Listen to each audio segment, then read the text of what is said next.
Good evening. We return to the story of Caius, Spell Sword, Dunmer, finest courier in Tamriel, eternal champion, and now vampire. Now when we'd last looked, we'd completed Lysandra's revenge, but we have not yet moved forward in the story. And while I was looking at some previous episodes, it occurred to me that there was a zombie courier, but I don't believe I ever actually followed through on the invitation. We only went to Skurg Barrow once. And so that will be the first thing that we try. But while we're here in Daggerfall, I'm going to take a minute to visit the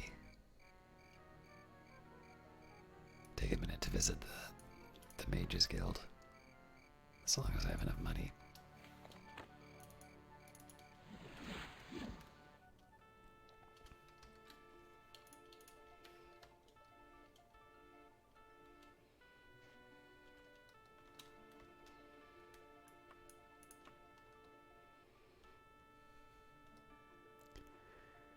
Being a creature of the night makes it very inconvenient for banking. But otherwise, we should be able to get through it.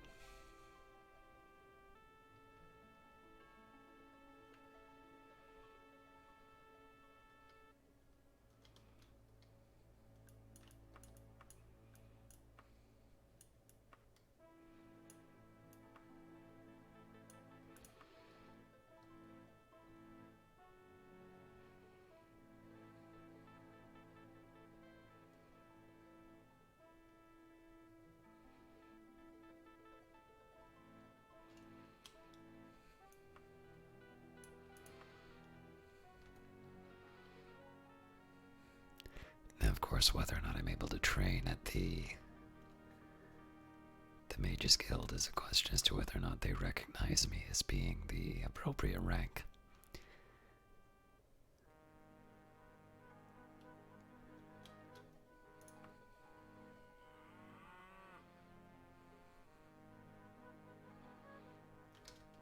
Incense and soft music soothe your nerves as you cross the threshold. Each item in this shop is carefully mounted and displayed. Not the slightest defect can be detected in any item within.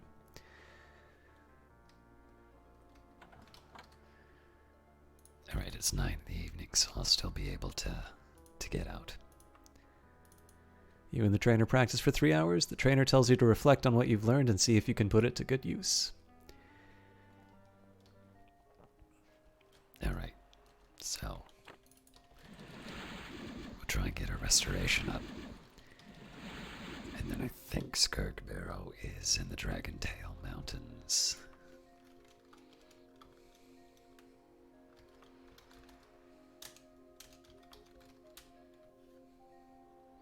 Yep.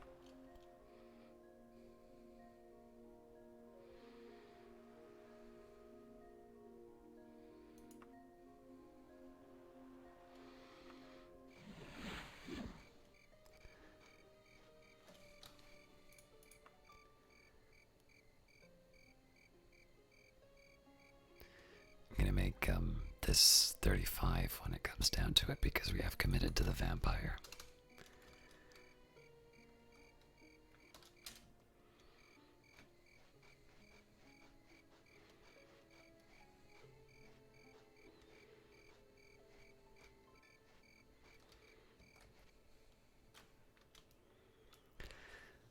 So this is a little bit of a fishing expedition. We're just trying to talk to the King of Worms and see if they have anything for us.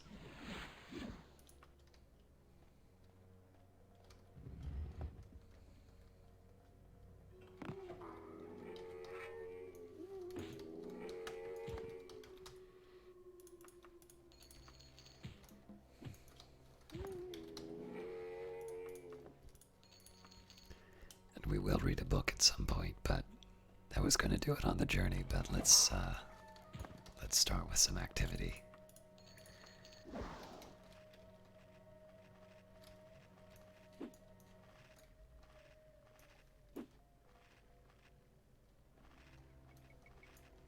Something's casting spells.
This isn't exactly the,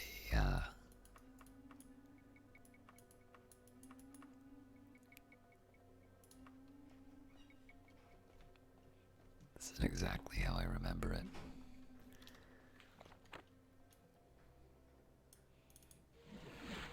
At least levitate doesn't cost as much as it used to.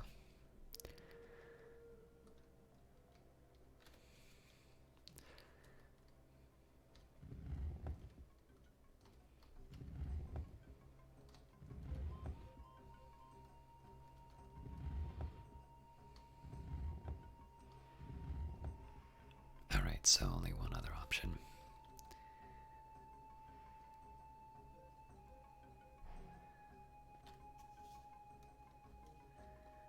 I'm kind of curious how normal people get back up.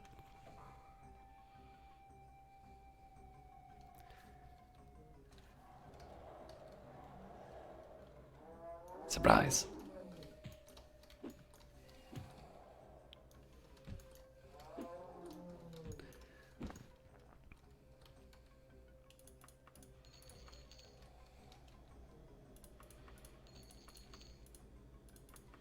I might drop the flail later, but for now I'm trying to get things that are worth money to sell.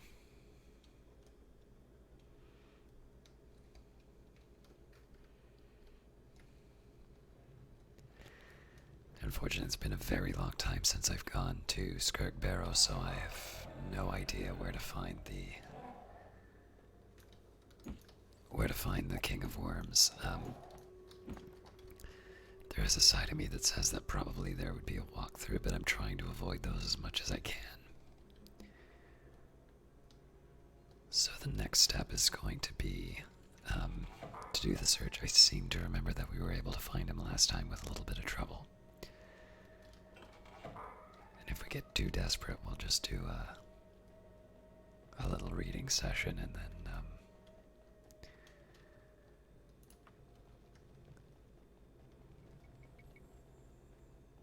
then we'll either find a walkthrough or we will teleport.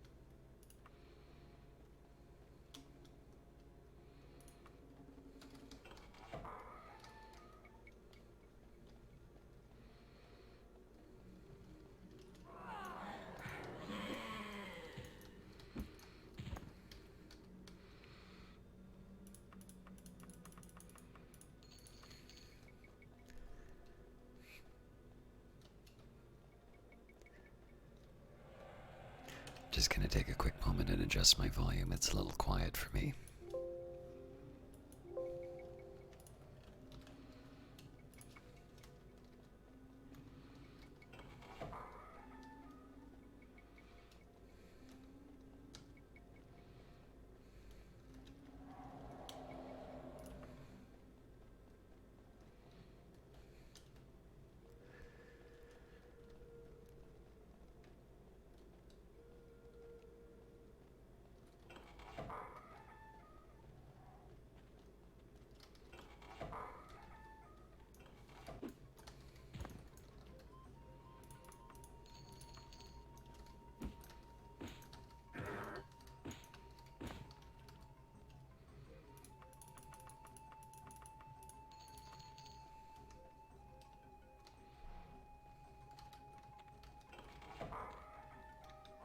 Surprise.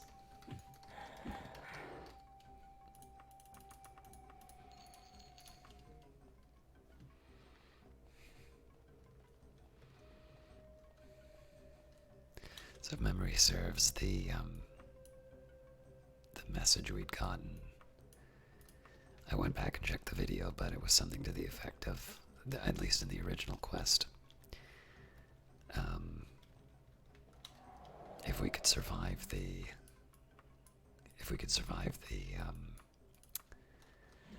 the minions. There was a mission for us. I don't recall if that was the original invitation to talk to the King of Worms or a subsequent one. But I have a hunch that we're on the right track.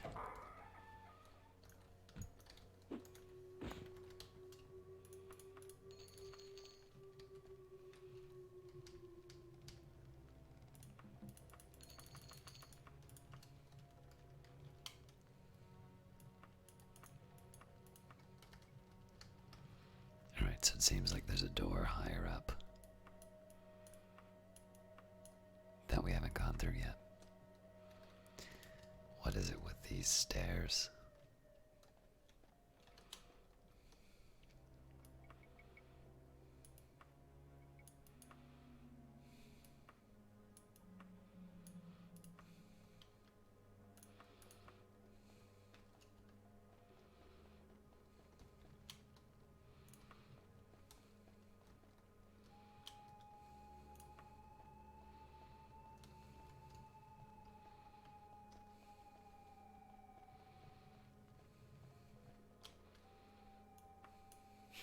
Well, that was not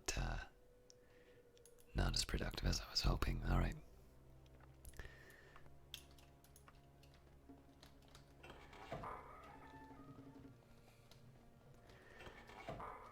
I seem to remember the King of Worms is rather far down.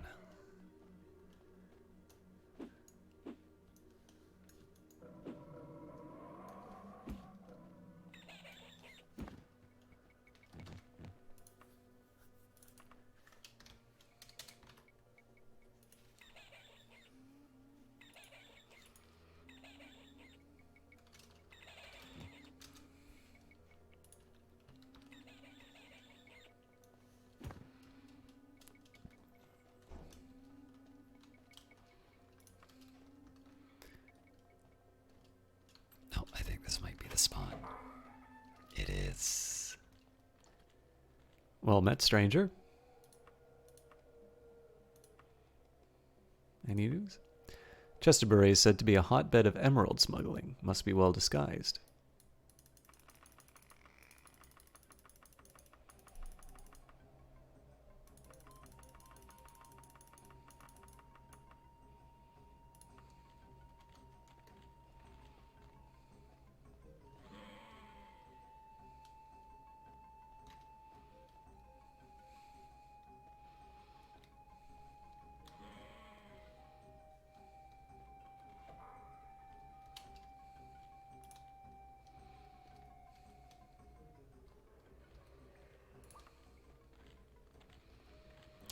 Caius, I'm so glad you answered my letter. I hope my messenger was gentle. You've been a loyal servant in the past, not as loyal as my living dead, but far more versatile. My need involves the lowest depths of Castle Sentinel, and the reward is knowledge that only the dead can provide. Are you willing? Yes. How amusing. I'm looking for the answer to a question. It doesn't exist among the living, but may exist among the dead. I want you to bring back the ghost of Prince Carolus, the great-grandfather of the late King Cameron of Sentinel. Carolus was a sorcerer of no mean skill. He's now a lich deep in the bowels of the castle. I'm giving you a special scarab. If it is close to him when you destroy his physical body, his soul will be trapped in the scarab. Bring it back to me, and I will tell you a tale few mortals have heard.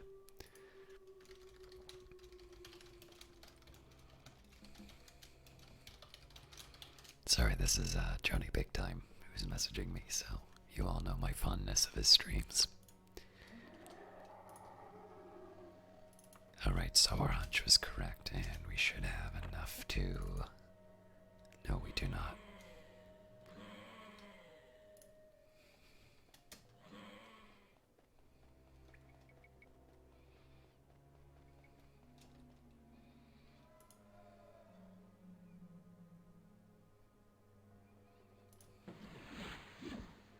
Oh, well, I mean, I don't have anything else to level up, seeing as I suppose endurance is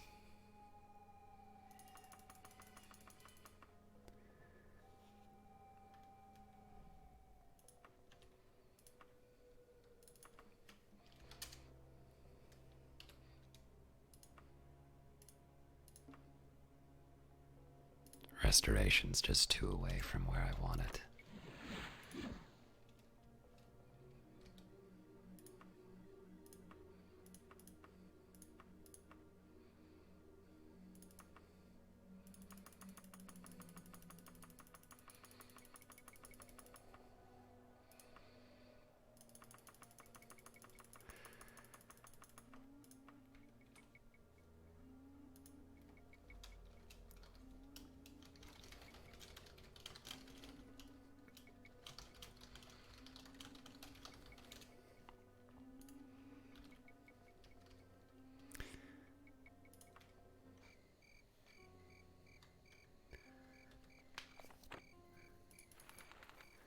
The King of Worms has promised to tell me secrets if I fetch the spirit of a lich. Not just any lich, but the former Prince Carolus of Sentinel that haunts the dungeons of the royal castle. I must destroy his body while carrying a special scarab that will trap Prince Carolus's soul. To Sentinel it is, then.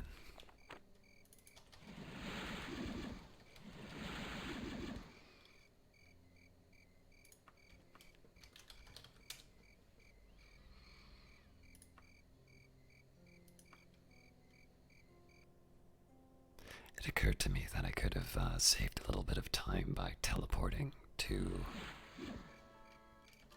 my destination. Oh well.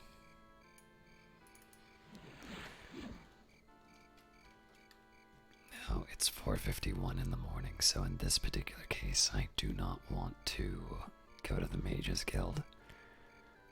This is just because daylight will be coming, and that will, one, that will hurt me, and two, it's going to make things difficult for travel. Now the good news is I am going to be able to rest after killing some things in the dungeons, so all is not lost, but I don't want to tempt fate.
The guard at the door intones in a bored voice. All those having business with Queen Akarathi pass through this door at the back of the hall on the right-hand side.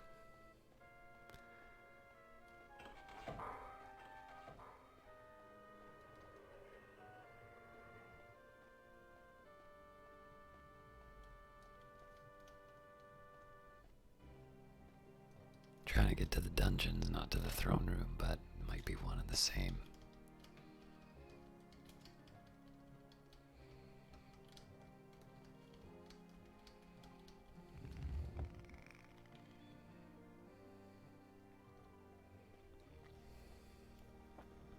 Sorry, just a second.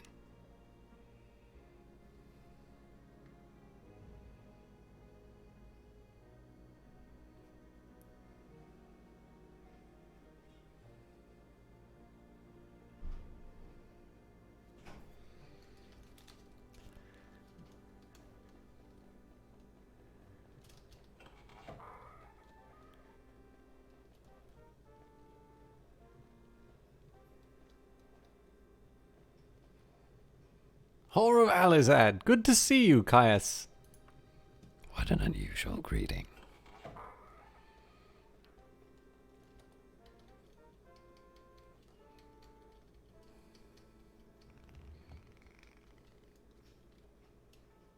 Normally dungeons aren't found up, but this is seeming promising. I think the music changes as well.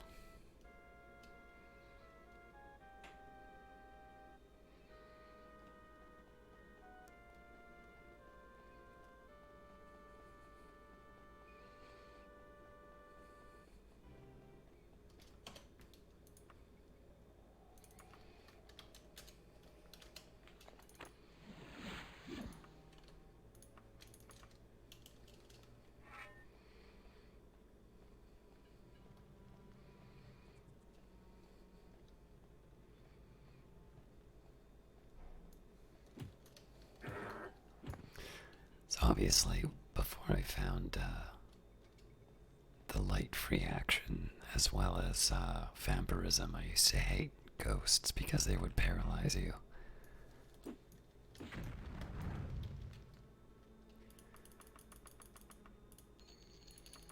Now I don't really have a preference.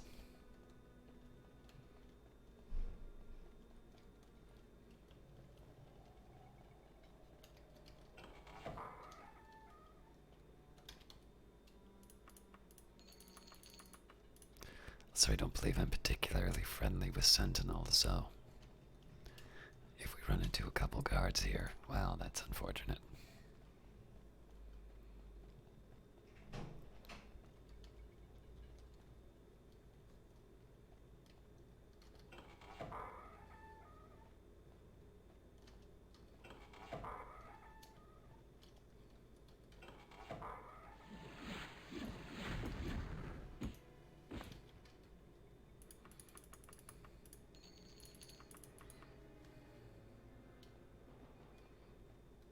Hello, Piggy.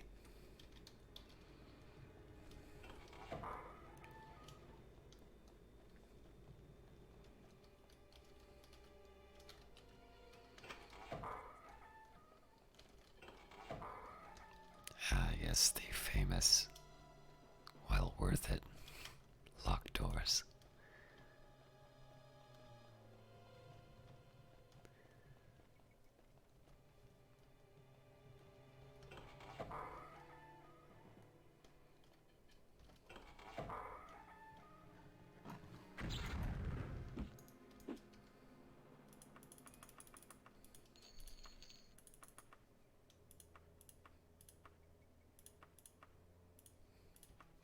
I was a little curious what the yellow on it was, but nothing noteworthy apparently. Now, in an ideal world, my blunt weapon would be at 100 and we'd move up to an axe, but I have a feeling I'm probably not actually going to be able to skill up everything that I have. So the real question is determining whether or not I'm in an encounter that calls for my magic katana as opposed to the blunt weapons.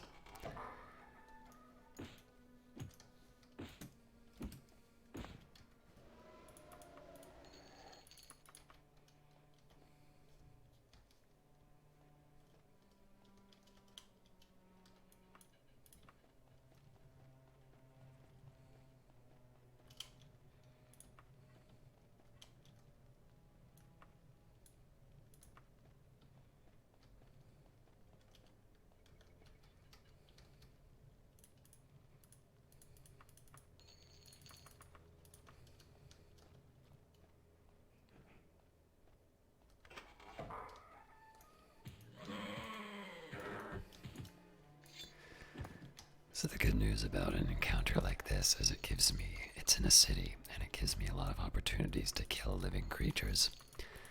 This means that I'm going to be able to rest. The problem I normally run into is when I rest, it's going to be in a dungeon, which means that by the time I get to a region where I need to take advantage of the time difference from resting, the effect is worn off, and I wind up having to murder an innocent to drink their blood. Although it's dawned on me now that, well, actually it was the last time we did this, I should be able to go into to the dungeons of a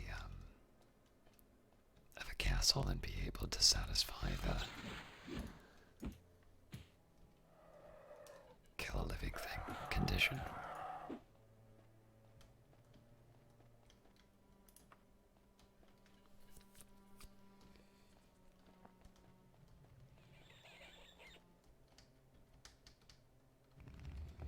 Damn it.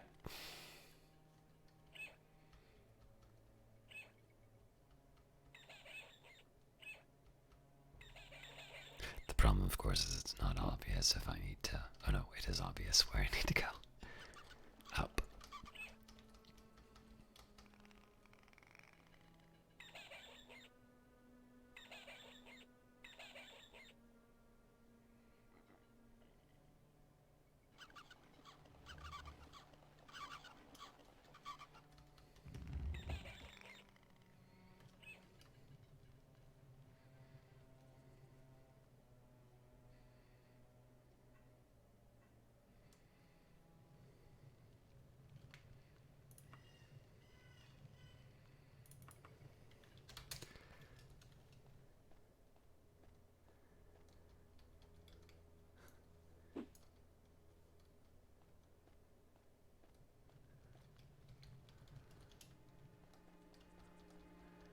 So there has to be some kind of, I'm assuming the bright blue is, well, maybe that's intentional. That's definitely not, though. So there might have been some kind of a secret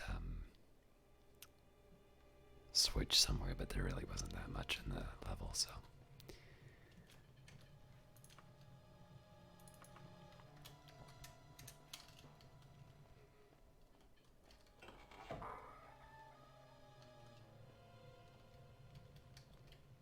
Oh, if they made me go to a new level just to do that, I'm gonna be annoyed.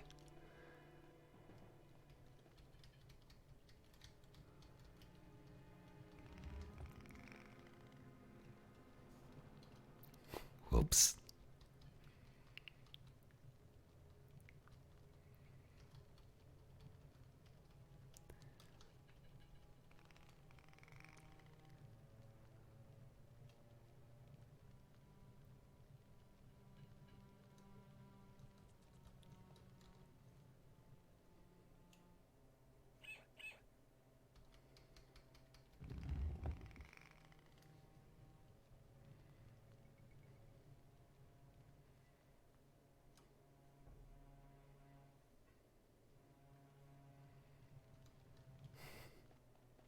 Yes, truly that needed its own floor.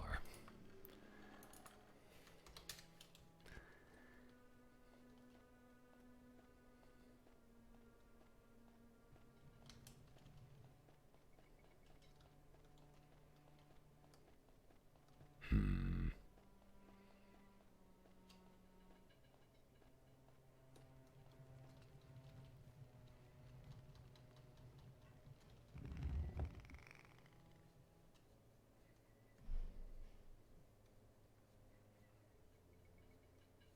It's just to see if there's any sort of hidden levels, or not hidden, but sudden levels that I can hop off at.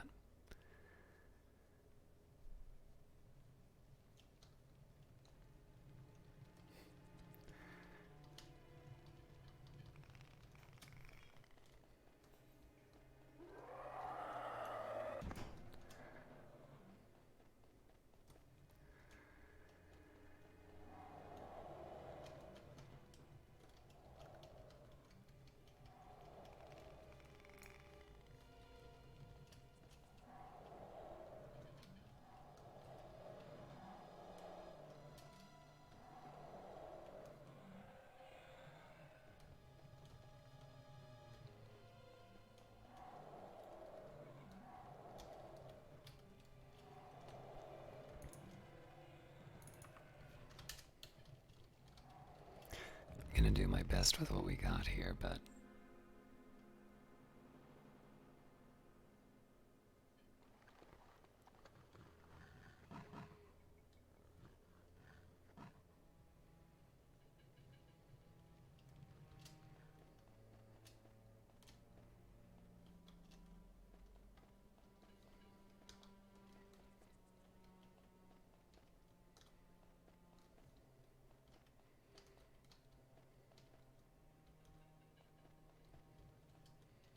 I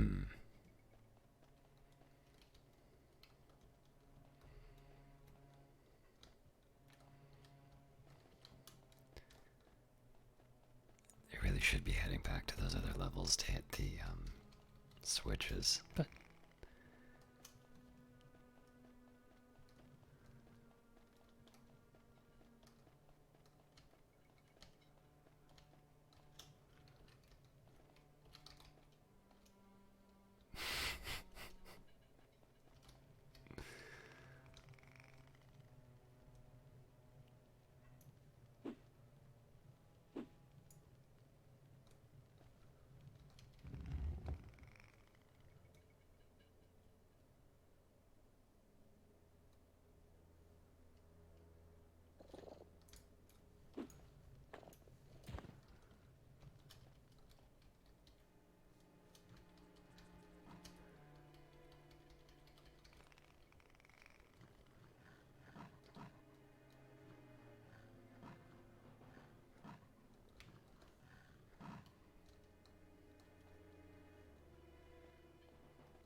whatever possessed them to put this in here, I seem to have gone in reverse. Alright, I'm sorry, I just don't have patience for this right now.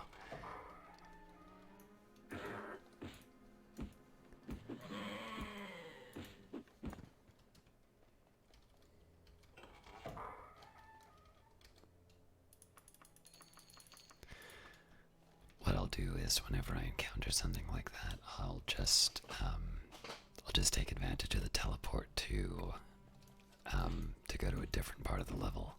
And if it means that I don't go to the objective, that's fine. I'll just keep exploring until I either find it or I need to move somewhere else.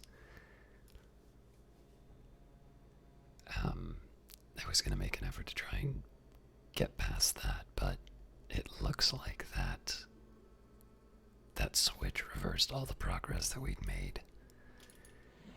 And I just think there are better things we can be doing with the time.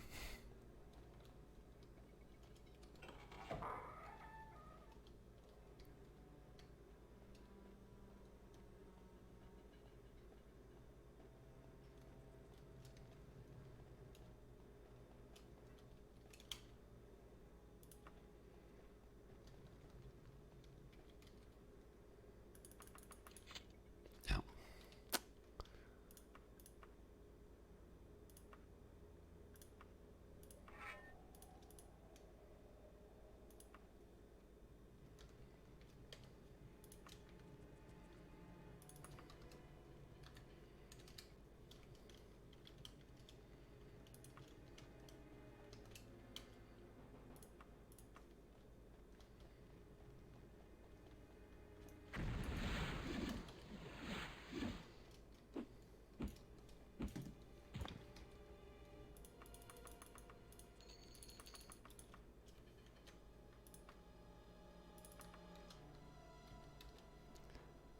got a bit lucky there.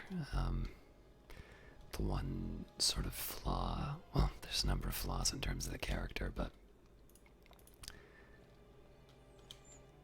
it's largely built around surviving whatever happens and healing around that, as opposed to sort of blocking or mitigating damage.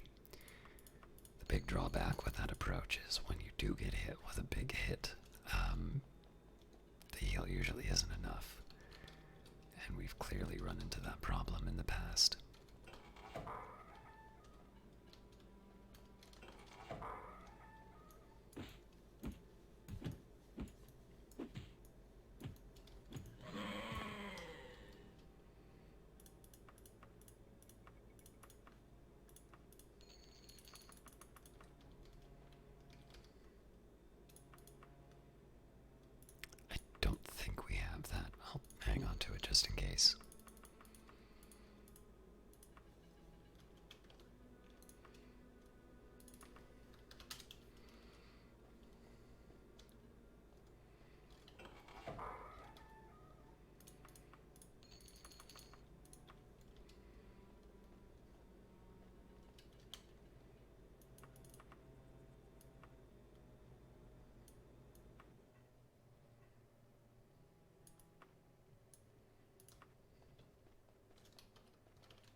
don't think this area is totally self-contained, but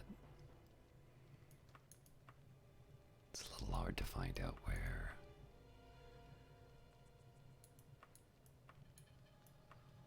Or I haven't investigated yet. I think I found it. Oh, I've gotten multiple.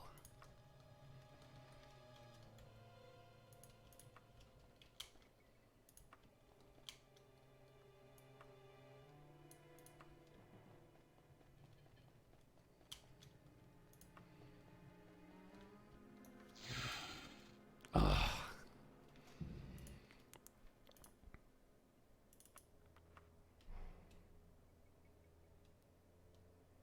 Can't remember how much progress we lost off of that.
Be nice if there was an option to have like favorite spells.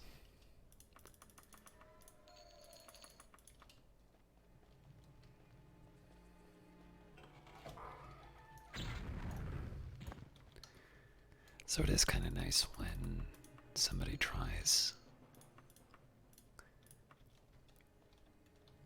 an attack like that, because I do sometimes absorb the spell. That just means I need to rest less. Although resting, of course, can sometimes mean that I level up.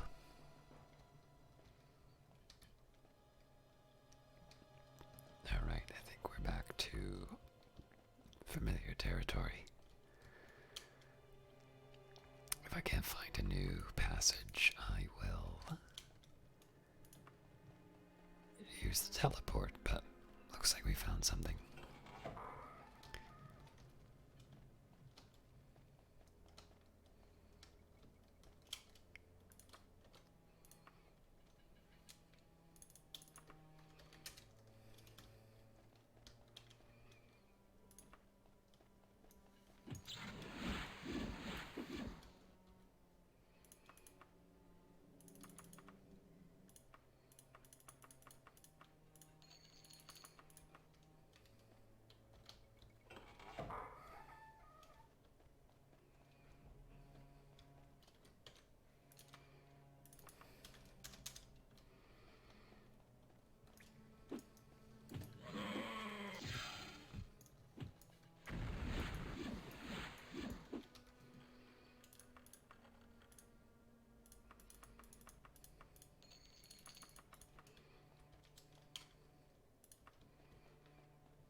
Certainly not hurting for loot. Unfortunately, this is the one time I'm not looking to enrich myself. Well, that's not entirely true. I'm always looking to enrich myself. Just it's not the primary purpose at the moment.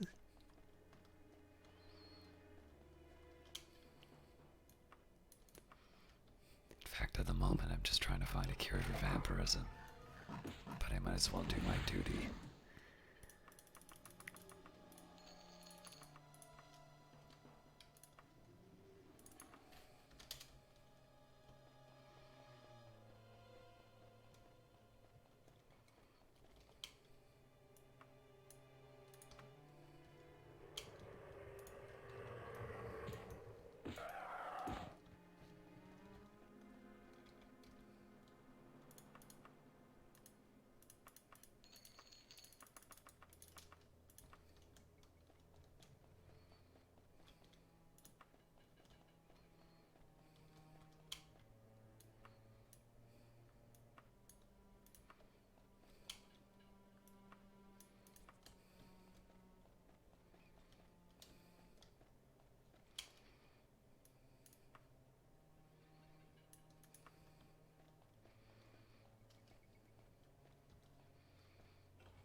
So given how much of a maze this is, it's entirely possible that the blue bars actually have nothing to do with the objective.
That was a nice little boost to my mana pool, magic pool.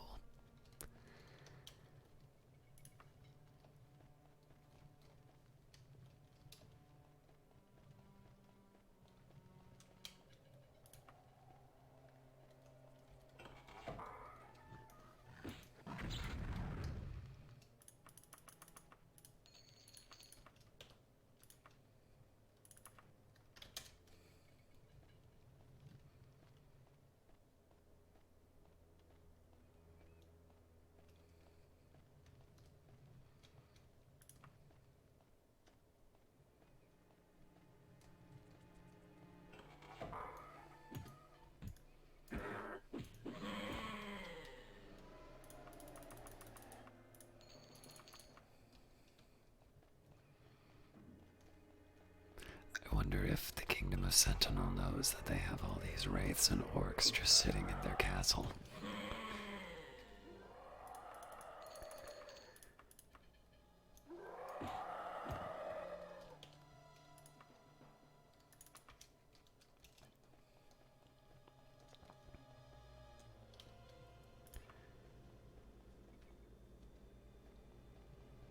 Probably need to stop running everywhere because my stamina is getting a little low. Obviously, I can rest to help out with that, but I don't need to rest because of my magic being where it is.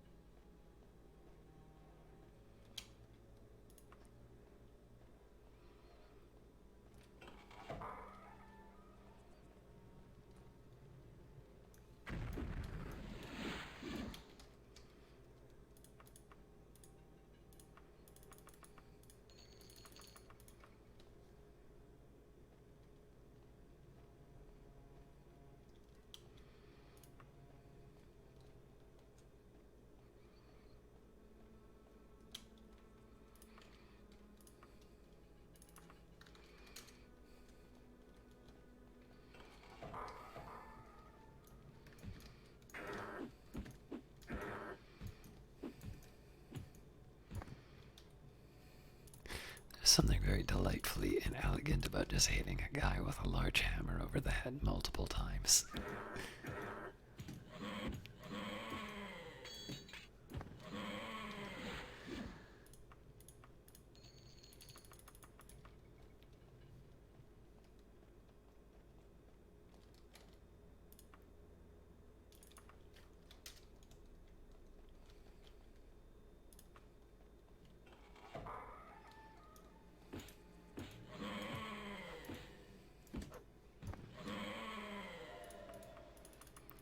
I didn't realize an archer required nudity.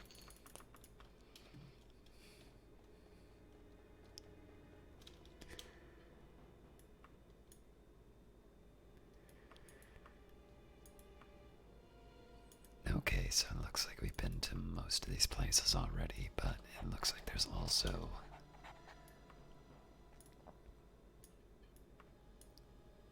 this area up here, which I haven't explored yet.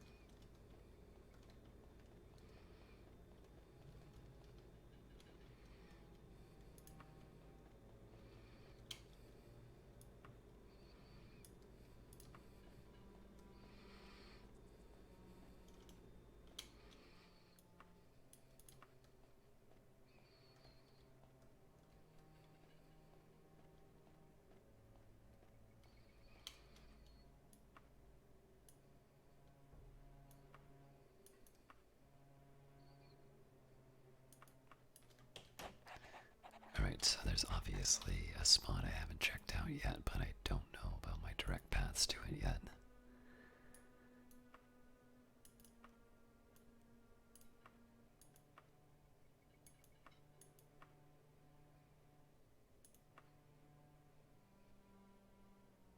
So in the interest of expediency, we'll jump ahead.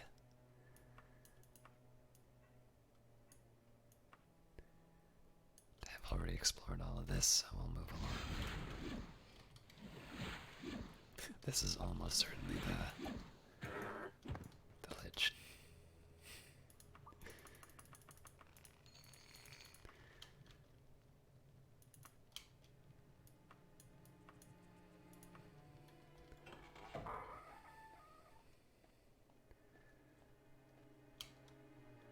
So I am very curious to see if I'm very curious to see if I needed to get past that room, because that was sort of the impetus for jumping ahead. Yep.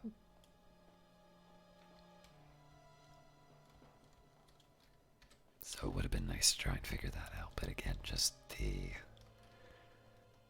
unreliability of all of the different mechanisms on top of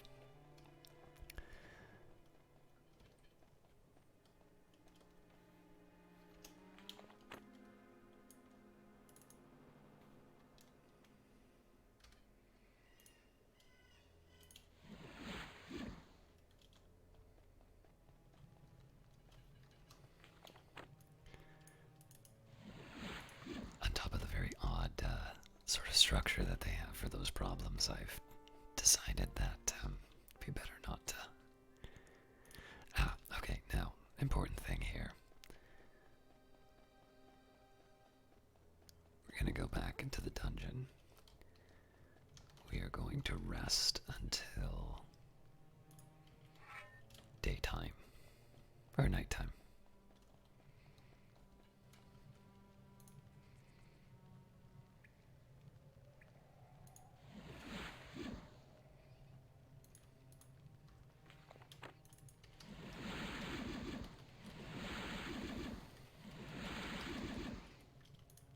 Probably a little extreme, but we should be able to manage.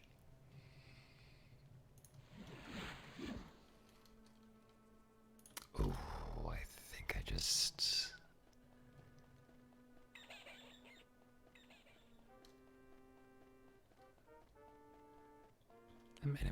I might have made a big mistake because of the hour.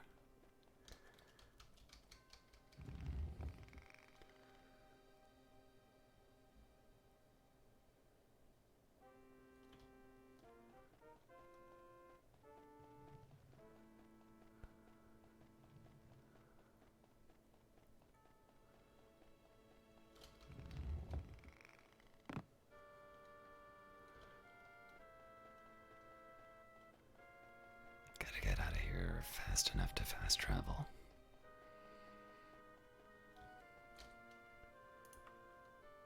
But as always, we'll store our stuff first.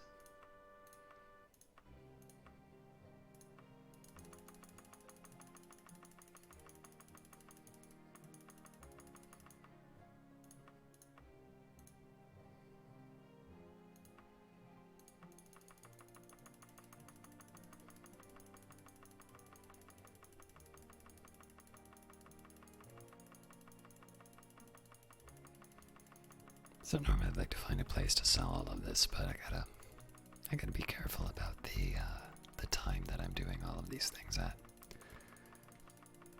Oh, actually, I don't need to worry as much. Because if I can't fast travel...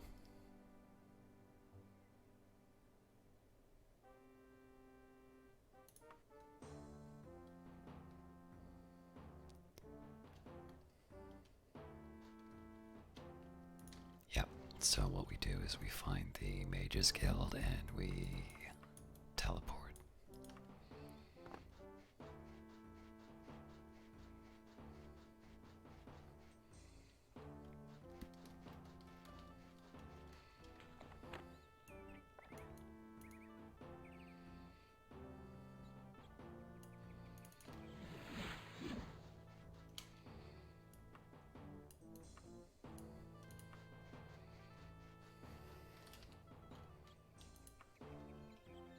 Oh, we are 1 point of restoration away from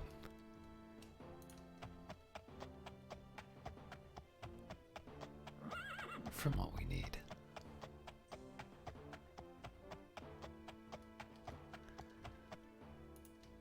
Is there an inn nearby? I think I want to practice. Nope, before I do that, I'm gonna do some training. Incense and soft music soothe your nerves as you cross the threshold. Each item in this shop is carefully mounted and displayed. Not the slightest defect can be detected on any item within.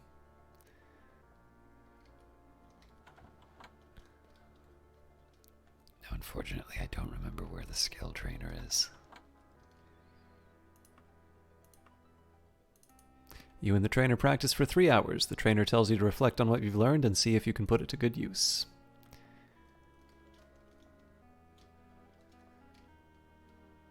Alright.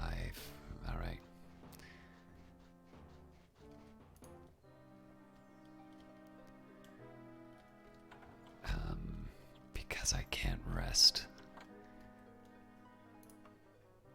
Ah, what a pain. Alright. We have a solution to that, though.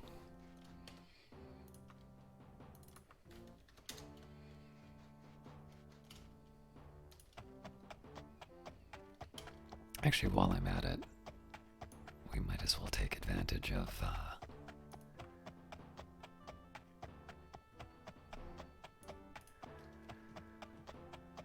might as well take advantage of our situation and sell off what we can.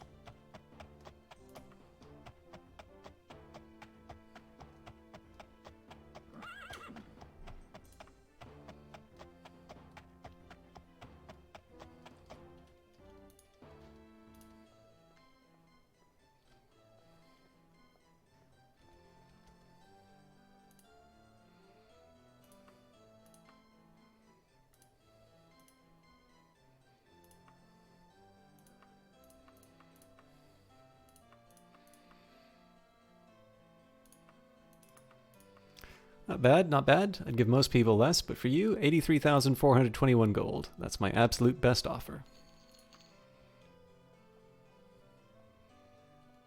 Really don't have anything to spend it on anymore, but...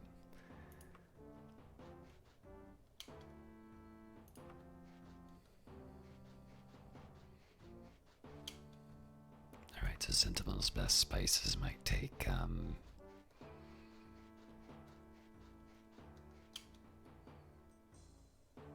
That's not what I thought it was. Actually, I can convert a lot of this into letters of credit, which will be good, but let's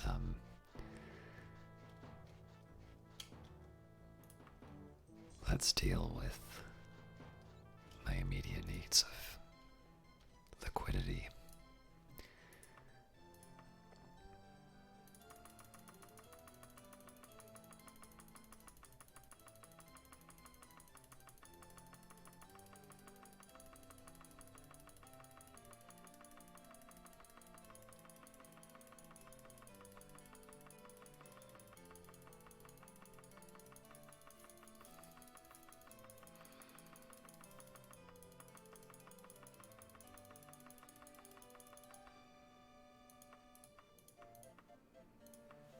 Enough of this endless dickering. You're obviously in great need. Normally I would pay far less, but for you I will offer 7,104 gold.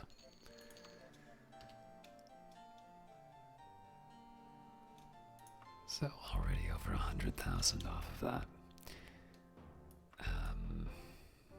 We'll go to the pawn shop just to see if there's anything else, and then I'll convert some of this into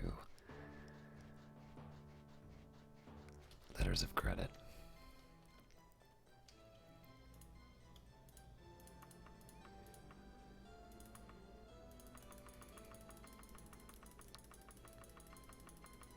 Interesting, not as much to sell as I thought I would. As I thought I would have.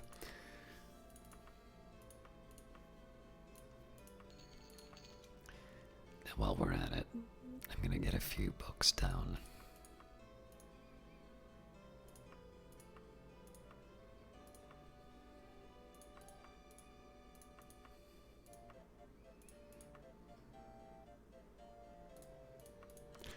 Divad the Singer. Divad the Singer is in one body two unique and distinct people. Divad is the most well-known of the Red Guard heroes, Frandr Hunding's son, probably the most accomplished Nansei who ever lived.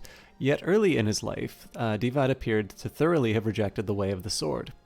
Divad was the only son of Frandr Hunding and was born late in Hunding's life, 2396 in the old way of reckoning, and probably about the first era 760 by the Tamrielic calendar. When he was away most of the time fighting the last of his duels and engaging in the many battles and insurrections of the period. At 11, Divad entered the Hall of Virtues of war and began training, but at 16 he finally let his anger at growing up essentially fatherless get the better of him. Divad broke his swords and left the hall to become an acrobat in a traveling circus. The life in the circus was unsatisfying to Divad, and after 2 years his innate artisan heritage drove him to become a musician and finally a bard. For 2 more years he traveled, singing in the cities of the Empire, gaining no small amount of fame and recognition for his stirring and popular songs and music. Although Divad had publicly forsaken the way of the sword, it would appear that he continued to practice the compulsory forms of training that he was taught in the hall. He carried no sword, but in the late evening bright lines could often be seen in his tent. My source says nothing more about this, but it may be assumed that the writer was suggesting that Divad was practicing the form of the way known as Shihai Shen Shei-Ru, the way of the spirit sword, or simply the Shehai. Divad was very popular with the people of the Empire, and his music and concerts were well attended. Still, he could not escape his heritage of the sword. When the last emperor ascended to power and began to persecute the sword singers, Divad was among the first to attract his attention. Once the Emperor Hira and his consort decided to go to war with the singers for control of the empire, he moved swiftly against those singers who were visibly part of empire society. Most he had killed, but Divad's music and fame were so widespread that he sent a team of his personal guards to arrest him. The Emperor's men were either very lucky or very unlucky, depending on how you choose to view it. Being no fool, Hira sent 100 of his best guards, for even an unarmed singer was a very dangerous foe. The luck was that they were able to capture Divad and place him in chains, for they came at him as he sat dining with his elderly mother. The disaster was that as he surrendered, they rashly struck the pleading old woman. Too hard, it would seem, for she fell dead with that single blow. That single thoughtless deed, as is often the case in war, was one pivotal factor causing their eventual defeat. That act ignited in Divad the spirit of the way. Up until that careless stroke, Divad was an ordinary artisan, no an artist, a great artist, but no warrior. The moment of her death, Divad rose from his seat, took his chains between his 2 hands, and began swinging the heavy chain in a deadly arc. He slew 4 of the guards, gaining enough space to run and dive through the window to get into the river. And into the river he disappeared into that night.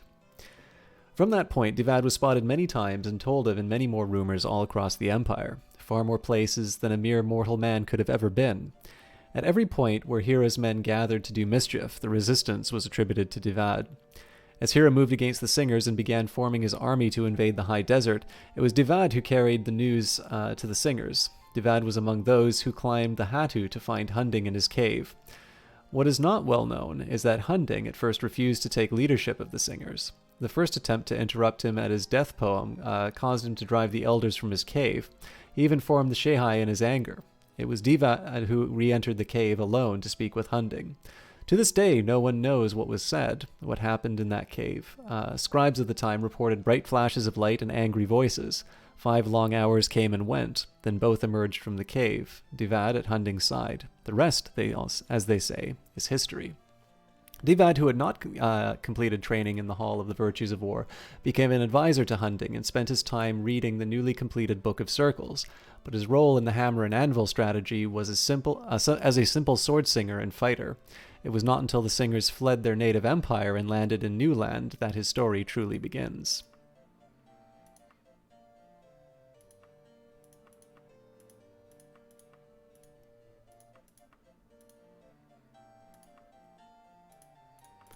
The Brothers of Darkness. As their name suggests, the Dark Brotherhood has a history shrouded in obfuscation. Their ways are secret to those who are not Brothers of the Order. Brothers is the generic term. Some of the deadliest of the assassins are female, but they are called brothers as well. How they continue to exist in shadow but can be easily found by those desperate enough to pay for their services is not the least of their mysteries. The Dark Brotherhood sprang from a religious order, the Morag Tong, during the Second Era. The Morag Tong... I believe we've read this already, but we'll do it again because we got an invitation that I refused. The Morag Tong were worshippers of the Daedra spirit Mephala, who encouraged them to commit ritual murders. In their early years, they were as disorganized as cultists usually are, actually.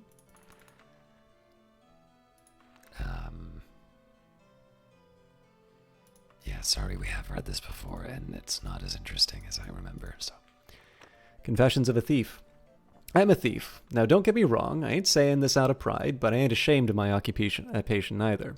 Thieves got a perfect right to exist in the Empire. People say we're dishonest. Of course, those people are usually either merchants or priests, which really slays me. Sort of the snake calling the worm legless. Rulers like us. Crime in moderation is good for the economy. The trick is to keep it at a good even pace, with a well-timed lull and a minor wave to keep the fat bottoms from becoming complacent. Of course, stupid, but talentless thieves will keep stealing, empty their pockets, and steal some more. This ain't good for no one. That's where the guilds come in. A thieves' guild is what they call a crime regulator. We protect each other and punish the clumsy and greedy. The kings depend on us to keep amateurs out of business. Yeah, occasionally a king will come down on us. I've seen my thieves' guild master get himself stuck in prison once or twice. Some cohort of mine said that her first guild master got himself hanged. Then the thieves' guild has to get foul on the king and let someone who knows tell you the result ain't pretty. I got into the guild the way that I've seen most thieves do it. It was a few years back when that bully Jagar Tharn was sitting on the throne, only everyone thought that he was the emperor. My parents' farm turned into 8 acres of dust and rock, and they threw me and my brothers out. I was always a skinny thing, but by the time I made it to the closest town, I was a good deal more skinnier. Just because the town had some dirt that plants could grow on didn't make them that much richer than my folks were. I tried to get all kinds of jobs, but the hungrier and more raggedy I got, the quicker anyone who might have work would kick me out. When the rainy season finally came, it came like the sea, and I didn't have nowhere to stay. Luckily, I found the unlocked cellar door. Turns out that the owners of the house slept like old dogs, because I robbed them blind, and tripped into things like I was the blind one, and they never woke up. I sold all the stuff at a dirty pawners, I knew, and spent the next 2 days living like a potentate. Then I got my first visit from the local thieves guild. I remember what the guy looked like, but not exactly what he said. Something like, "Hey kid, you want to steal in these parts? You're going to have to join the guild. Otherwise, I or someone like me is going to break your skinny arm so you can't steal." I've known some people who've refused membership in the guild and kept on stealing anyhow. I've broken someone of their arms. As for me, this was the first offer I'd had at a career since my pa told me that if I didn't milk the cow, he'd rip my head off. In comparison, this guy at the tavern was almost a gentleman. I agreed right away. Sure, I had to prove my worth to the guild before I could join, and even now. But having 2 working arms is only part of the benefit. They trained me, taught me, and kept me out of prison. How many other guilds can boast a forgery expert on the premises? So the next time you're calling some swindling merchant or usurious priest a thief, think about it. There is honor among thieves. I should know.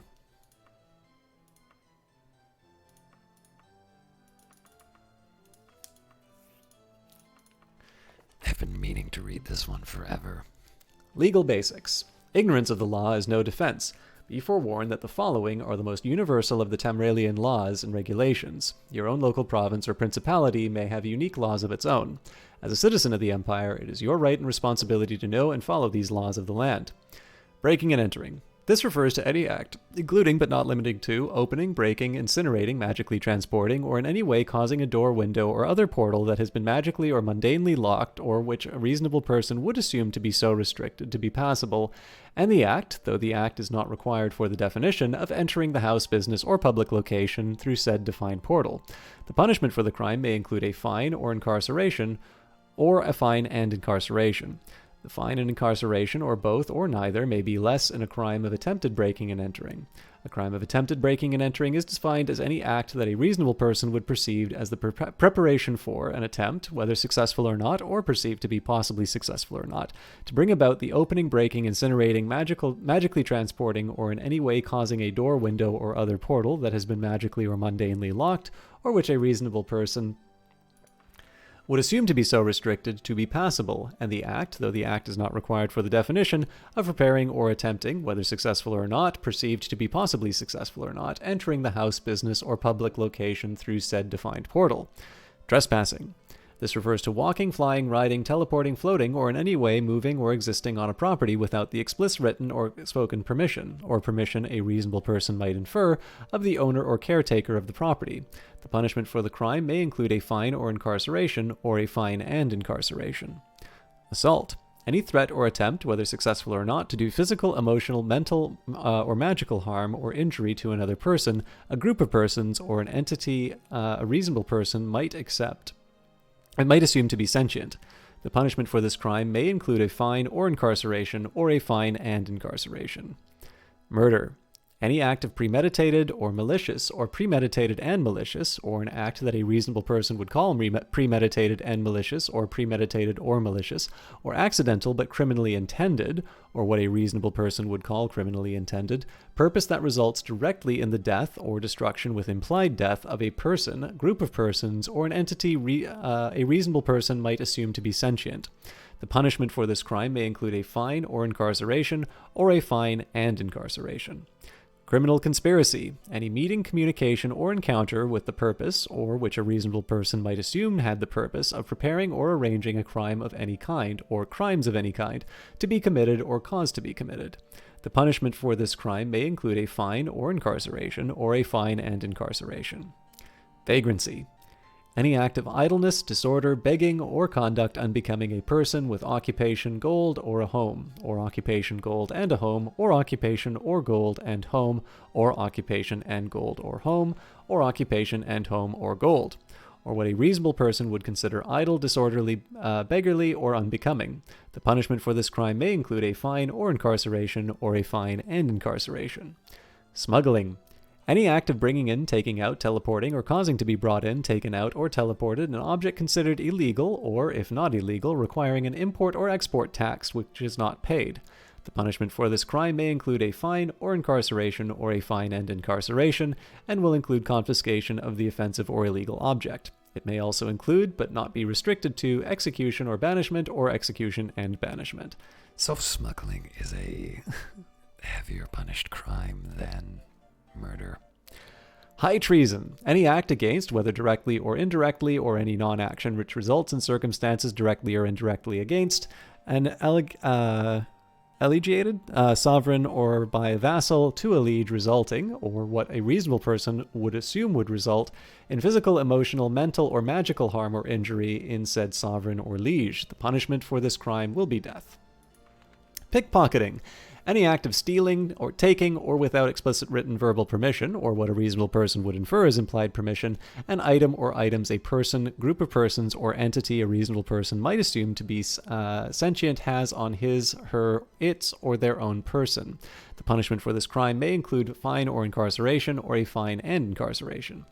Theft, sometimes called larceny. Any act of stealing, taking, or without explicit written or verbal permission, or what a reasonable person would infer as implied permission, an item or items from a person, group of persons, or entity a reasonable person might assume to be sentience, place of residence, business, person, or other location a reasonable person would assume is secured from looting. The Punishment for this crime may include a fine or incarceration, or a fine and incarceration. These are the usual day-to-day definitions used by legal experts like myself, but both the definitions and punishments may fluctuate wildly according to the location and situation. In the Imperial City, legal counsel is available by persons like myself, but the provinces have no such system in place. Perhaps that will change in time. We can all hope so. As a final note, the Tamriel legal system has its basis in the civilized, reasonable credo uttered by the prophet Marka in the First Era. All are guilty until they have proven themselves innocent. Were truer words ever spoke?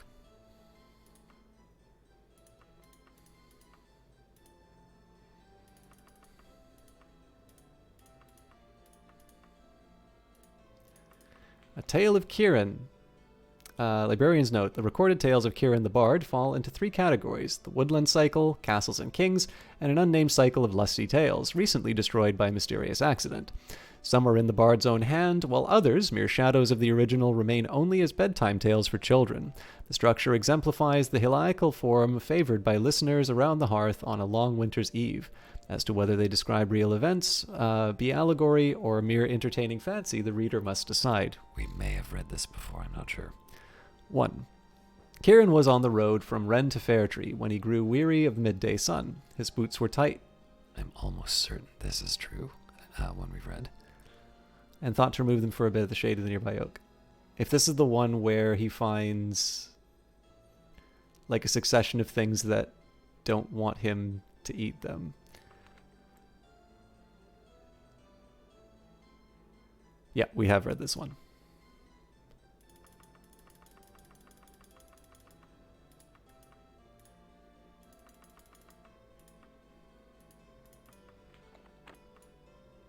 Actually, we'll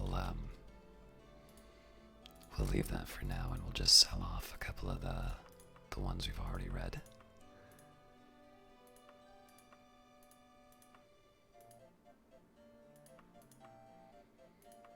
Not bad, not bad. I give most people less, but for you, 696 gold. That's my absolute best offer.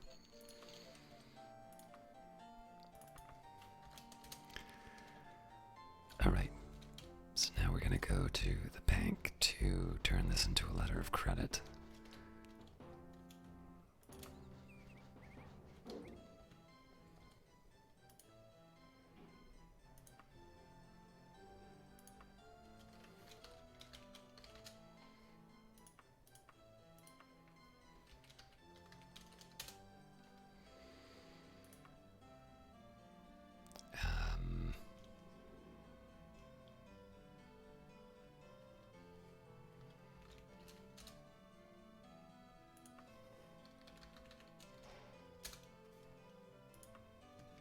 Obviously, we just paid a huge fee for that, but that should free up quite a bit of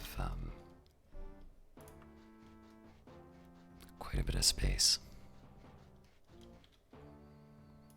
All right, so now our aim is going to be to go back to the dungeon so that we can get a snack, and then we'll rest.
Guarded by the door in tones in a bored voice, all those having business with Queen Akarathi pass through the door at the back of the hall on the right-hand side. There's no other way to the dungeon, so we will comply.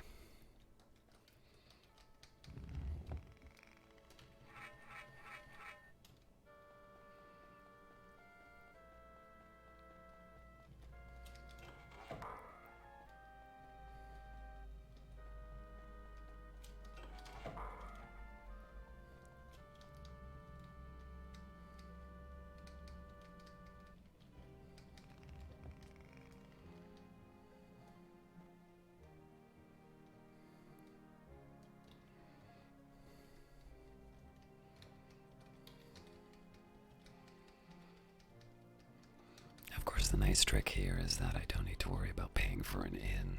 I just need to keep track of the time.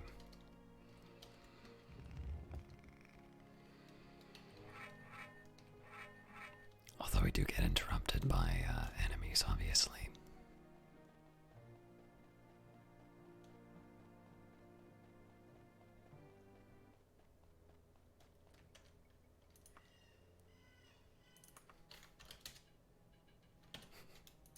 Haven't quite saved that many times.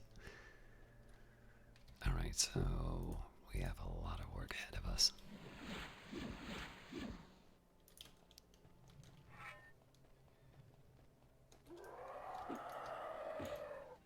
Gonna assume that this won't count. Holy crap, I just drank the blood of a wraith.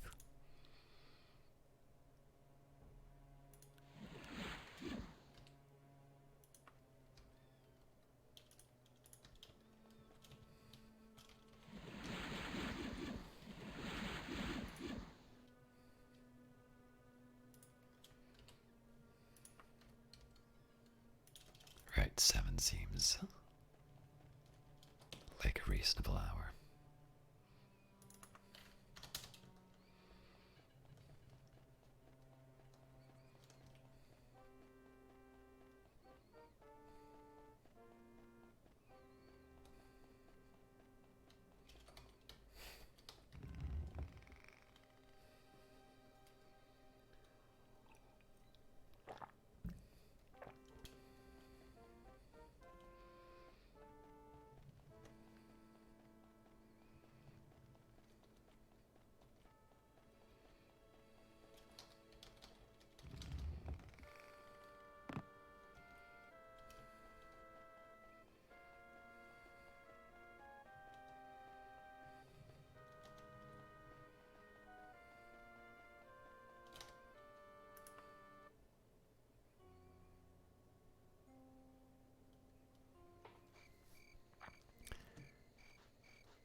So to save time, I am going to try the transport in the Mage's Guild.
Now hopefully this is the right guy, otherwise I've just wasted a bunch of time.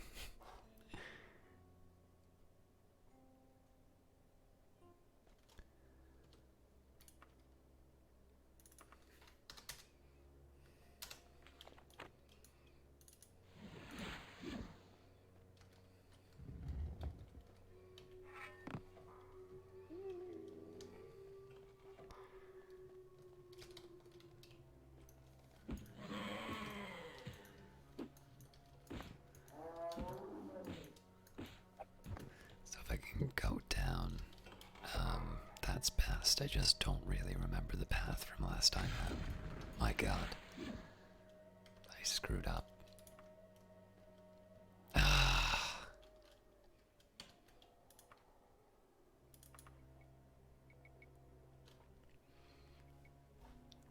I wanted to heal, but I reset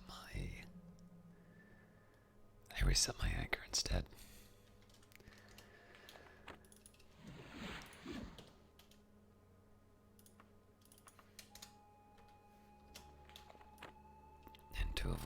embarrassing mistake again.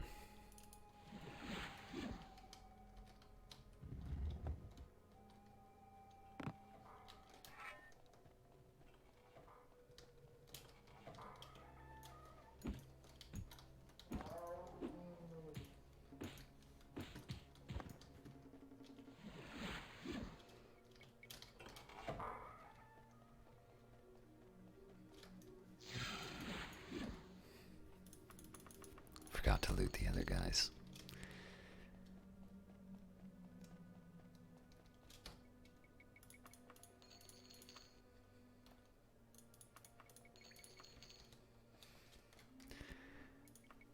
Now, the book on vampires said that they reach out to people that are vampires, but I haven't actually seen any notes or anything.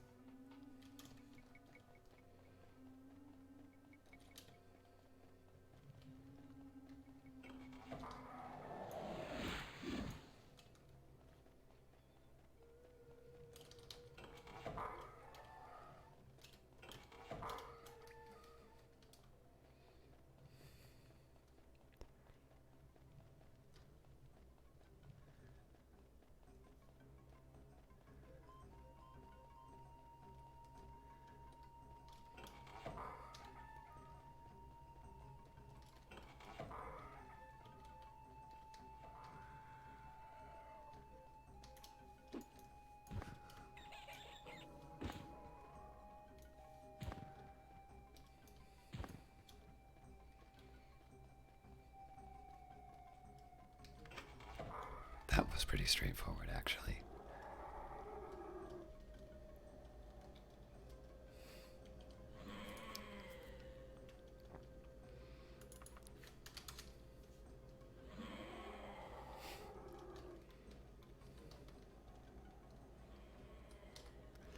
Well done, Caius. I'm sure the prince will be most cooperative. Please accept this ring as a token of my appreciation.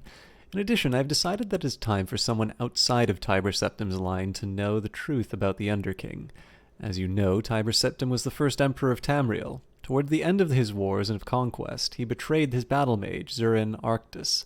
When Zurin died, his soul refused to leave his body. Something to do with the mysterious Numidium. Since that time, Arctus has lived on as the Underking. The Underking and his agents have been a thorn in my side for centuries. Just remember, should the Underking regain his mortal body, he will surely throw all of Tamriel into conflict.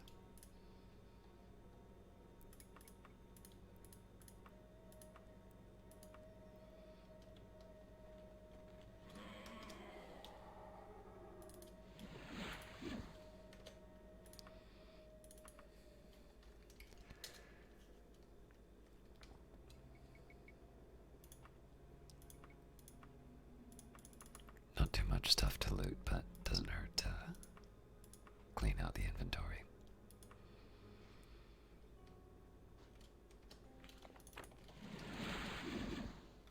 Alright, here we'll go back to Daggerfall, because I don't have any other alternatives right now.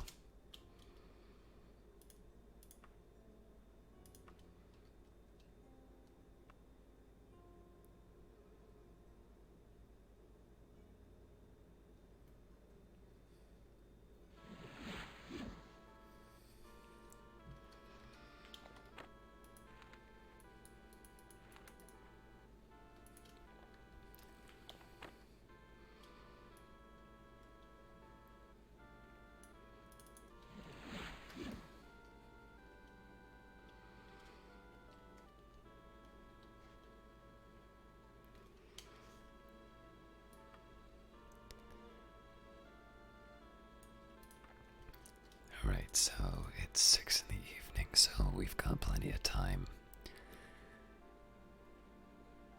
Stop by the Mage's Guild and I might actually get a little studying in.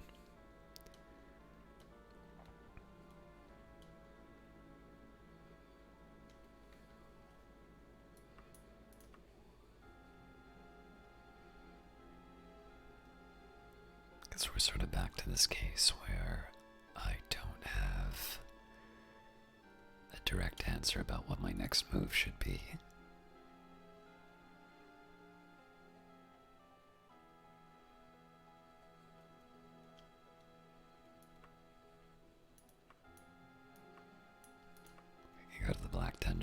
need a place to rest. But I believe I have to eat something before I can go too far down that path.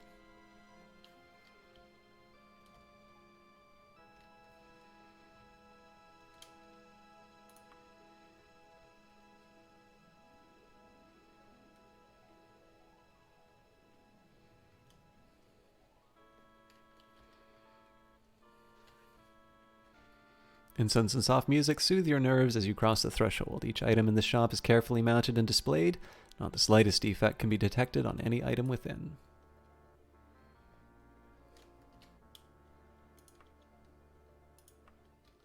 So close.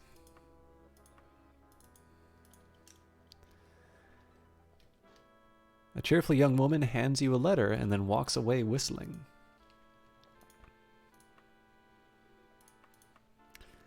Caius, come at once to Makeda in the Dragontail Mountains. I will be waiting at the Toad and Goat for you. But the fate of the Empire could be at stake. Lady Brezenia. Right after I identify something. After a long session of haggling, 208 gold pieces is my final offer. Done. I mean, I don't really need that. I'll probably wind up selling it.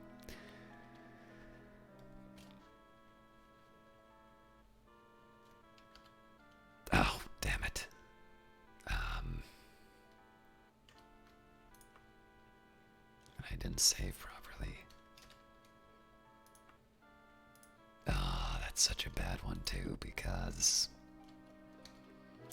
By order of the Archmagister of Iliac Bay and the Council of the Mages Guild of Daggerfall, Caius the Dark Elf is henceforth promoted to the rank and title of Archmage. Your devotion and prowess is thus noted. Strive ever forward.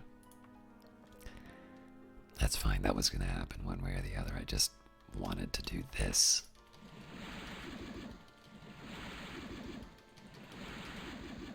Before going to the Makeda.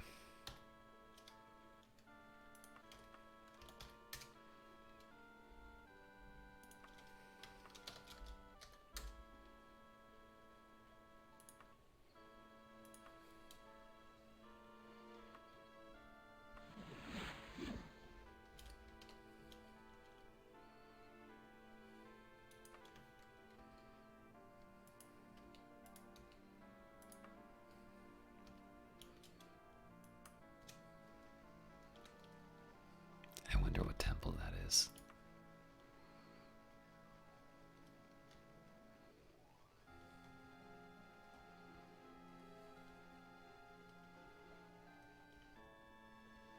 Not one I'm affiliated with.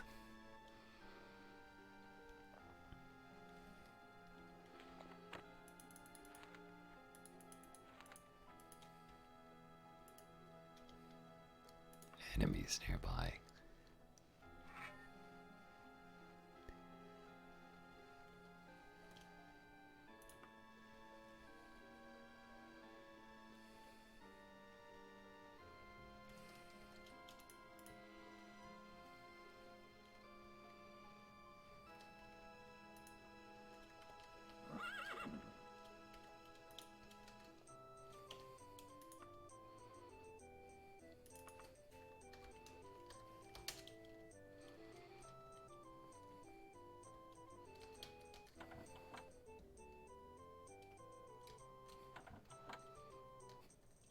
Not even pretending that's Lady Brezenia.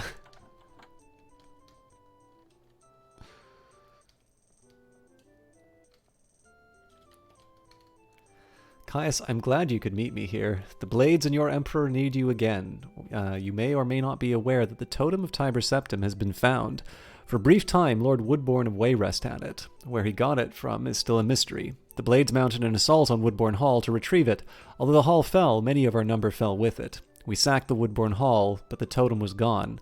I have reason to believe that Gothrid has the totem. The Blades no longer have the men to mount an assault on Castle Daggerfall. You've shown yourself to be quite adept at getting in and out of these places. Would you go into Castle Daggerfall and retrieve the totem of Tiber Septim? I will. I knew I could count on you, Caius. The totem is most likely in the Daggerfall treasury. It is a huge room, quite unmistakable. I'm leaving in a couple of days. I shall send word to you where you can meet me after you get the totem. Should you succeed, the Emperor has instructed me to gift you with an artifact of great power and renown, Warlock's Ring.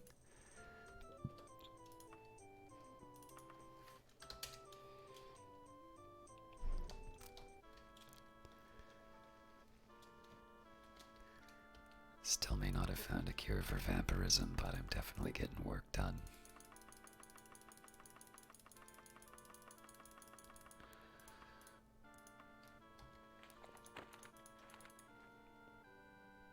Lady Brisenia has asked me to bring her the Totem of Tiber Septim. It is hidden in the treasury of Castle Daggerfall. She fears that assassins are after her, and will send me a letter revealing her current whereabouts when I escape the castle. Whoever holds the totem has the potential to control mighty Numidium and forge a new empire, just like Tiber Septim did so long ago.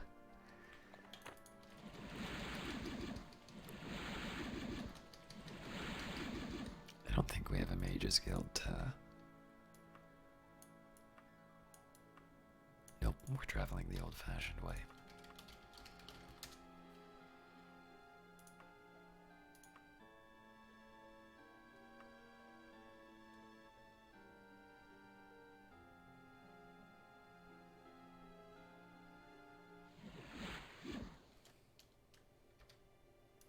Right, it's early in the morning. I gotta be careful about that.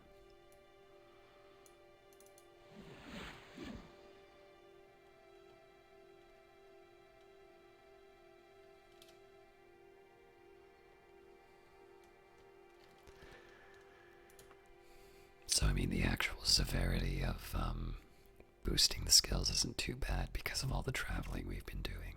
It would have gone up at some point. It's just a little bit of an annoyance that instead of casting the spell to go up, I fat-fingered the raise skill button, and it was just the one to bring me over the edge.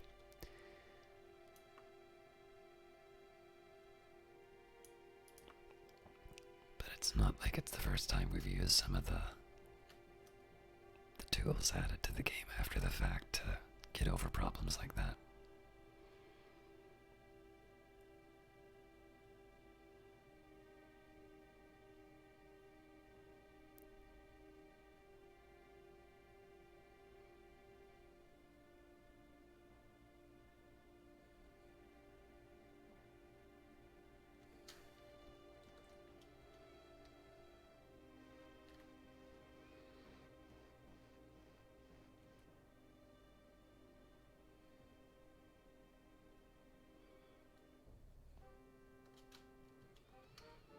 All are free to petition His Highness at this time. Do not stray from the audience chamber unless ye have royal blessing to do so. Always speak politely to the king and queen, and above all, cast no spells while within these walls. Do ye agree with these terms?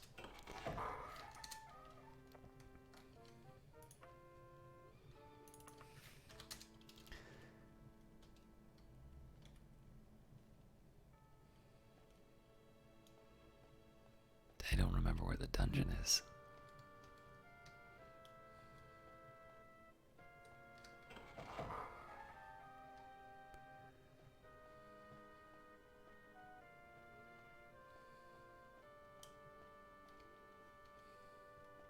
Pretty sure they're going to be mad at me if I try to pick those locks.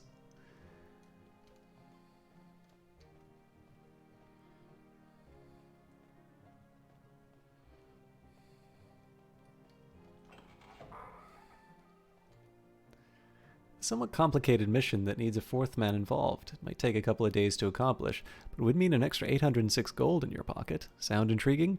Regrettably not, my lady. That is a disappointment. Ah well.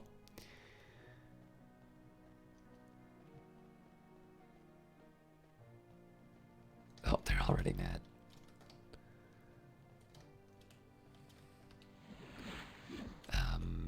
Just give me a quick second here. I want to make sure I'm in the right spot.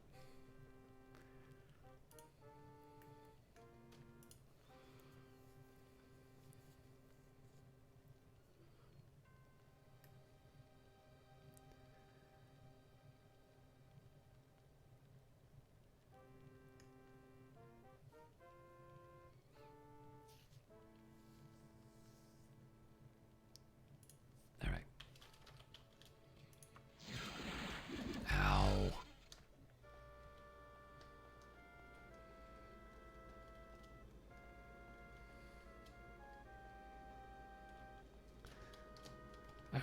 this point, I gotta get out of here, and they already hate me, so.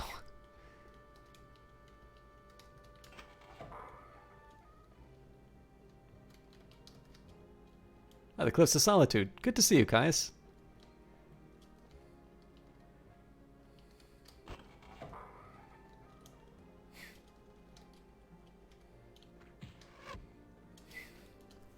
Well, I wanted practice with my, my healing.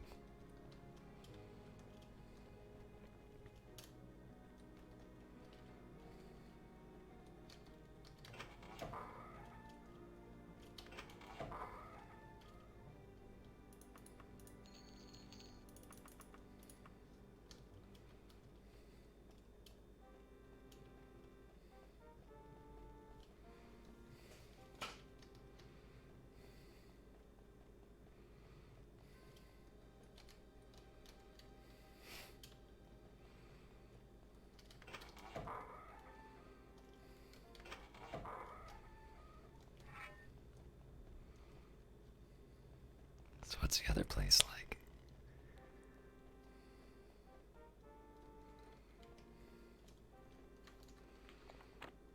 What's my reputation like?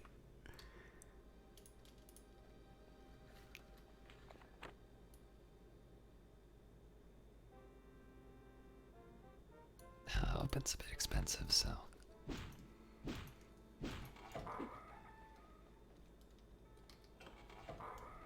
No, so they both lead to dungeons. Alright.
Not sure if I just want to do like some kind of a leap of faith or what here.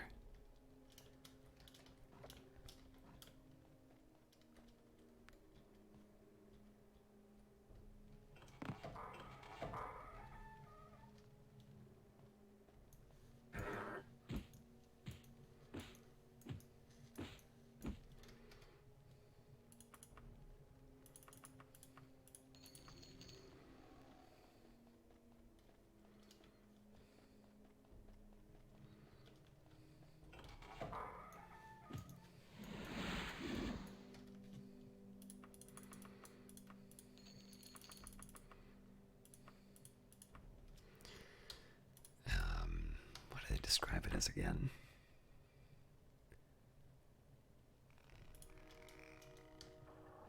I think they said it was like some kind of wide open room. Alright, that's not working.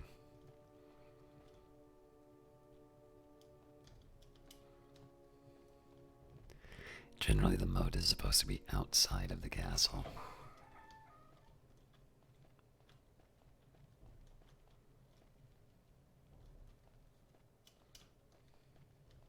I don't quite have the magicka for a levitate yet, so I'm gonna save that for later.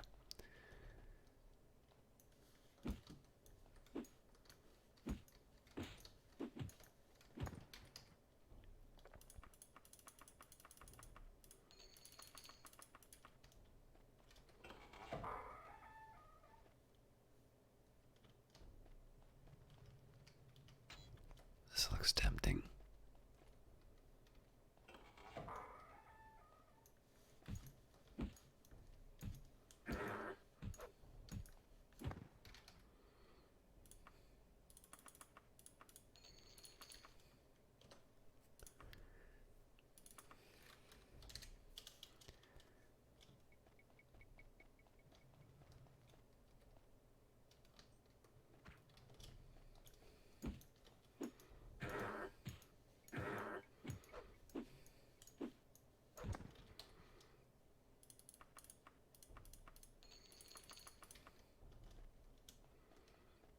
Just want to see if there's anything on that altar.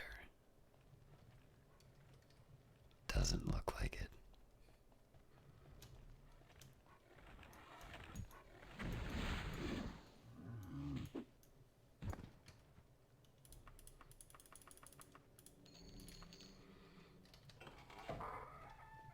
Oh.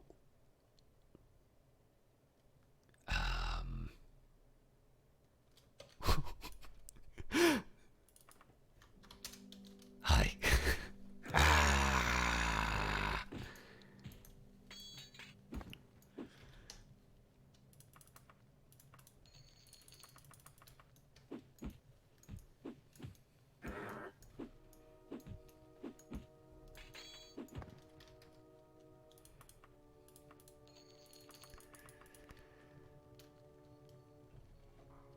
Alright, so this looks like it's going to be a complete pain. But this is almost certainly where... Like, how could this not be where the objective is?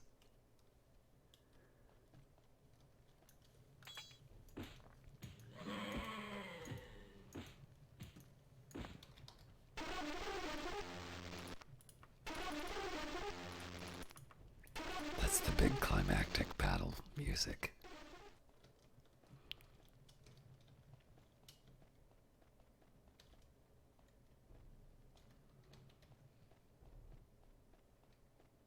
Just be nice if I saw something that looked like a totem.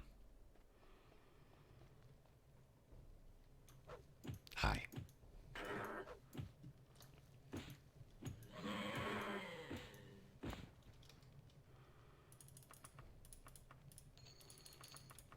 All right.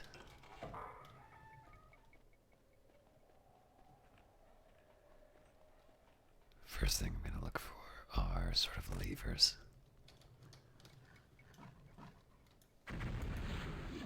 I was really hoping I would absorb some of that. I can rest if it comes down to it, but I'm gonna close this off for now.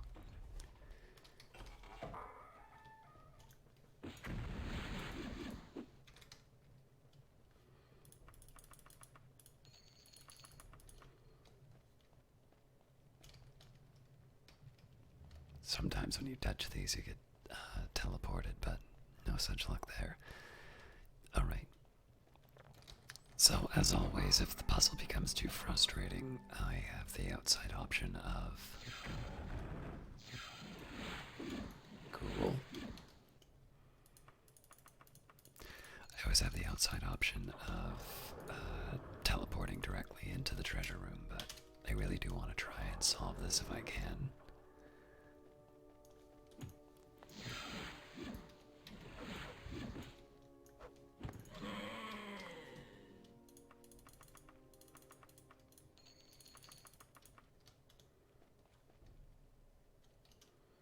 It's possible that the lever's underwater, at which point I got nothing I can do, but...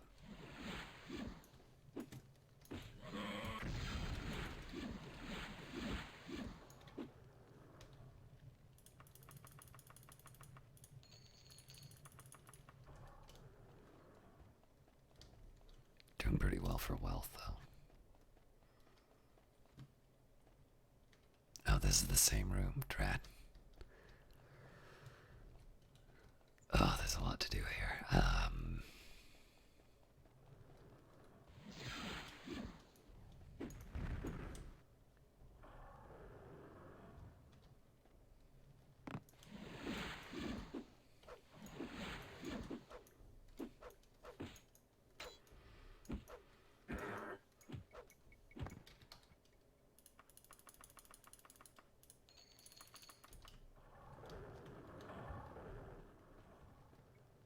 Okay, so against my better judgment, we'll see what happens if I jump into the water.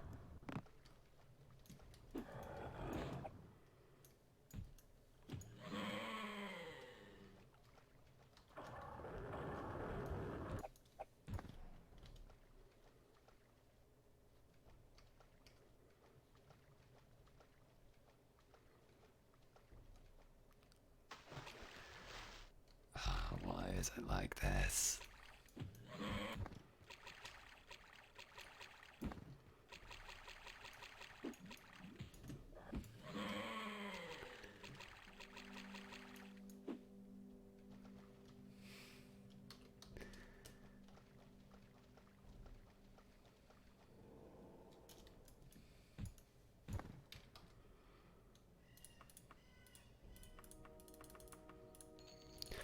I'll usually accept most potions,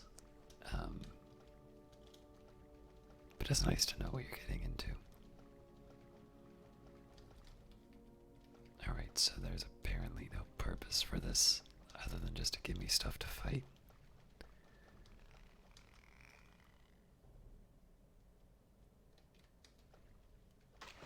I am rather got.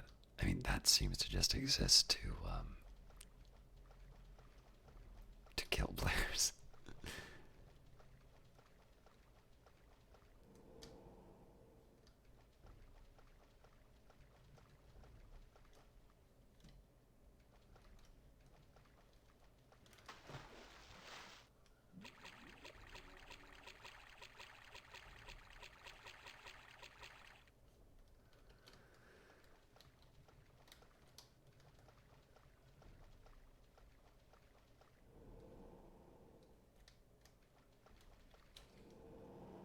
The smarter thing to do would be just to see which ones I've already done paths for.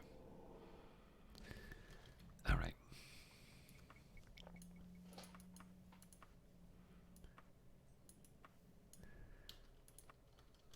So I think this one just goes underwater. Yep.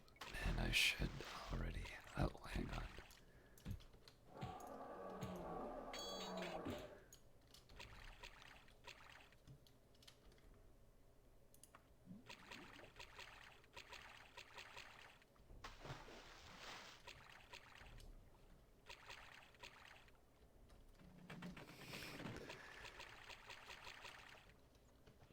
Alright, so solving this thing... What?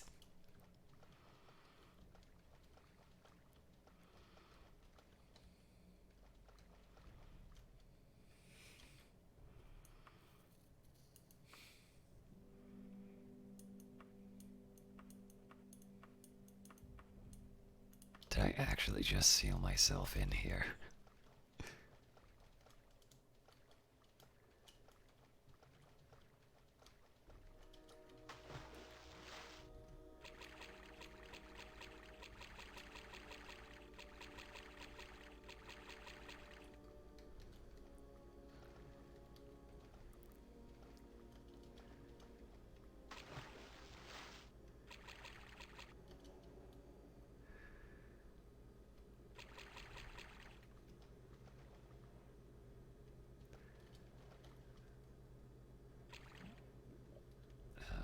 Alright.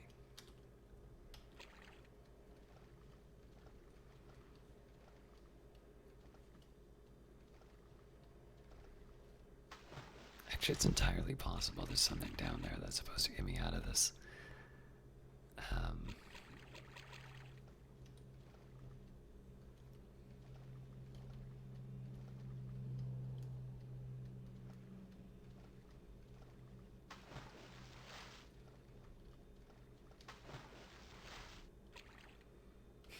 No, there is not.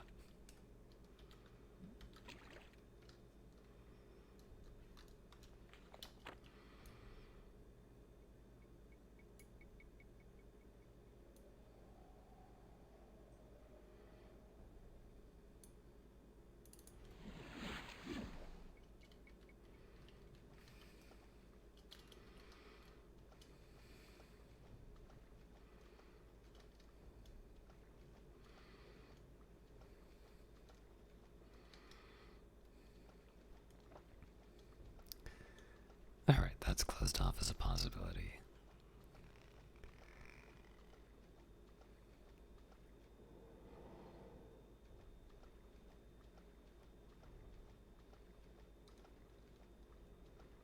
Just want to make sure I get this one correct. Right, okay, so this one's got the bit. Nope, it doesn't have the bit.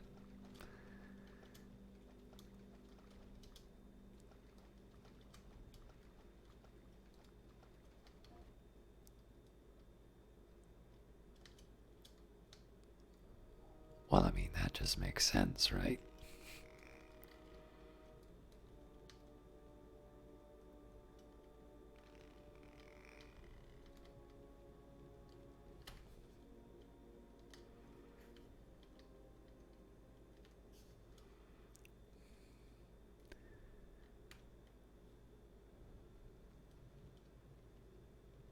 So we brought the thing down, but we're no closer to actually opening it.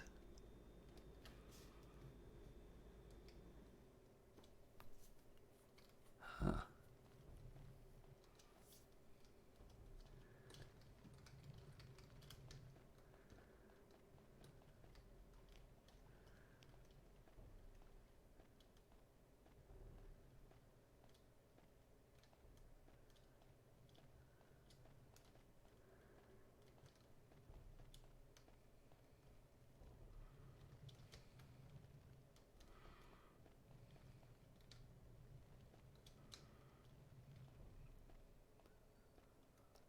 A lot of this is just me trying to peek inside and see if I can actually find the totem. Oh, hey.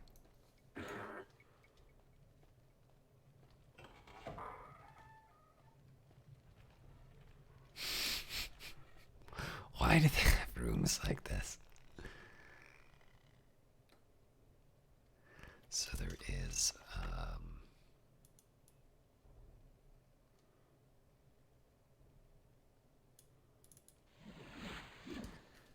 that wasn't just a mistake, there is a gap.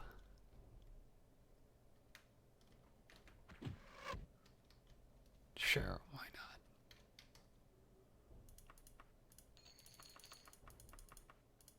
Sadly, it's not the totem, though.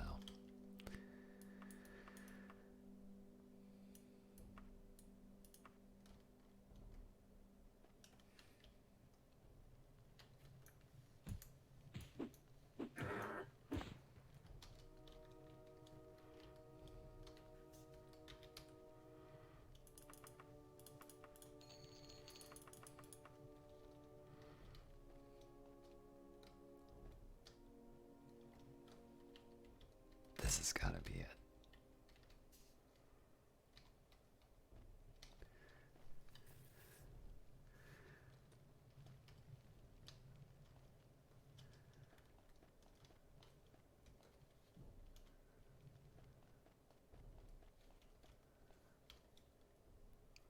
Alright, so let's see if there's any places I haven't looked yet. No, I hate it when I do this.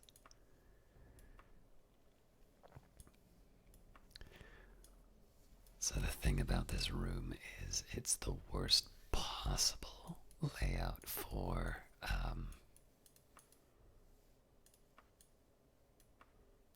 like the levels are really hard to keep track of, and so it's the worst possible layout in terms of starting out where you've already been.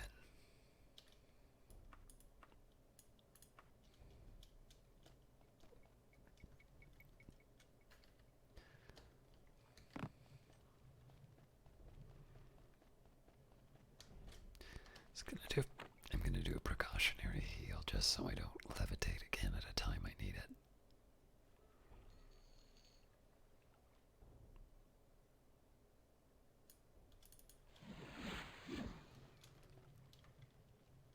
Alright, so there are spots I haven't been yet.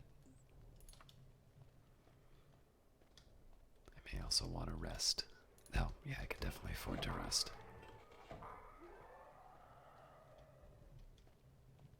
Surprise.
I just want to give myself a quick recap of all the rooms that I've been in.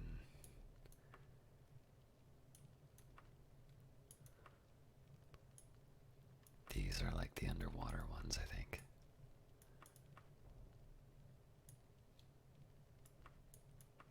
Sure looks like it.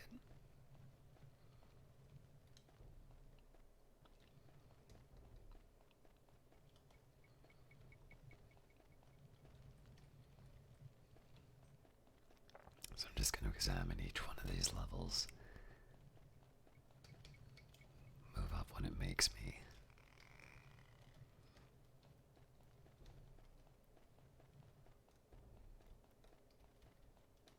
Doesn't seem to be any kind of secret door or anything. I'm not sure this is where I should be going.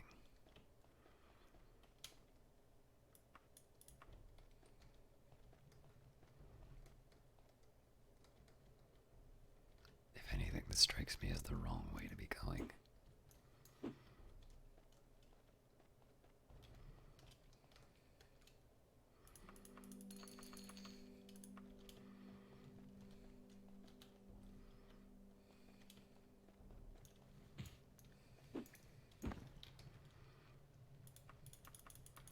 But we'll see if there's some kind of a,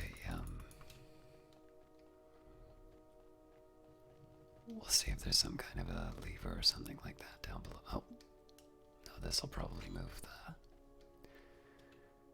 Yeah, I don't think that did what it was supposed to.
Obviously, the rest has afforded me a chance to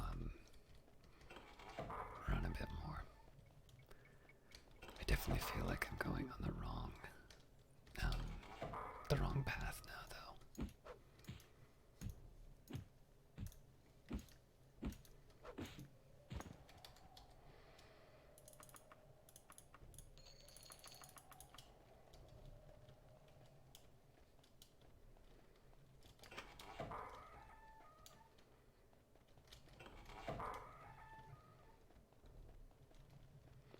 My bigger worry is whether or not I'm going to be able to find my way back to the treasury. Not that it matters if I can't unlock the right part. Alright, new approach.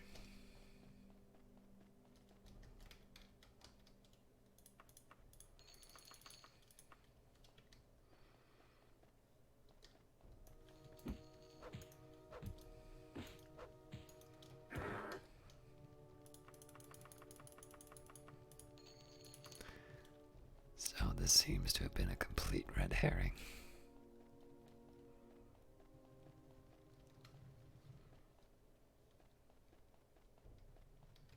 I guess at least there isn't like a lich or something like there normally is here.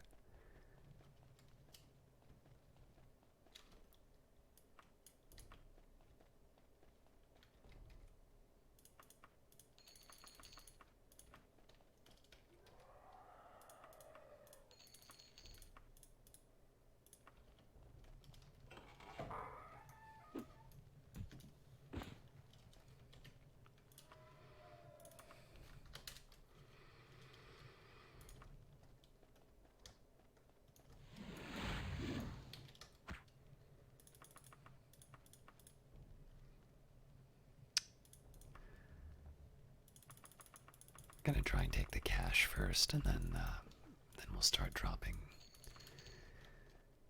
gear.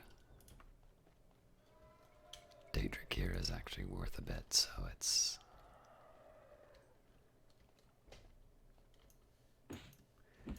Now the dilemma here, well, this might be helpful.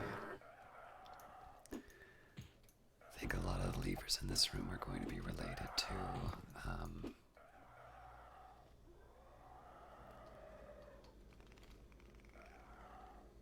I think they're going to be related to a lot of stuff in this room.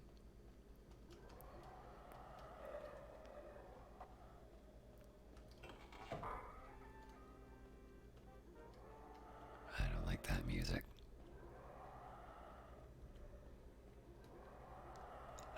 Looks like there is some kind of police action outside. I might have to hop out in a little bit, but I'll try to go through it.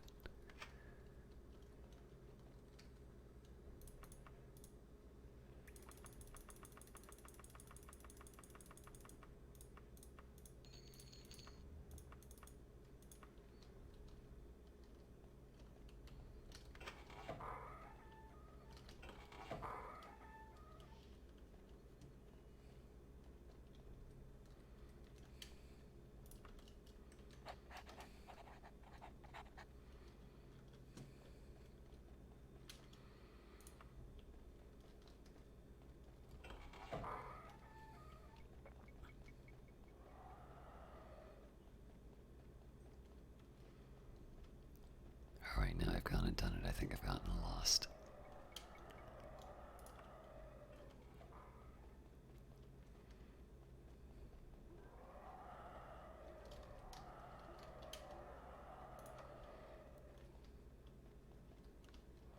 So I don't want to be here. This is new, but... Ugh. No.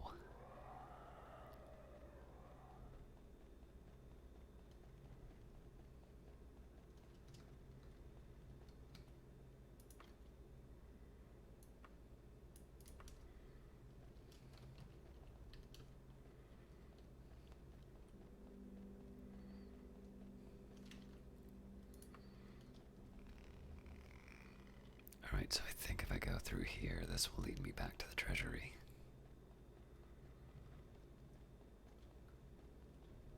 Yep.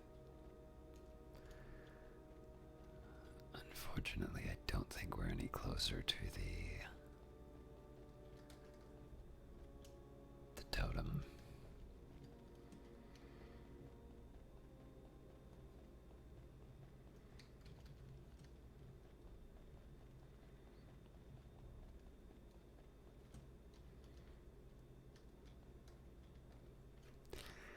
How much you want to bet that that lever was there the entire time?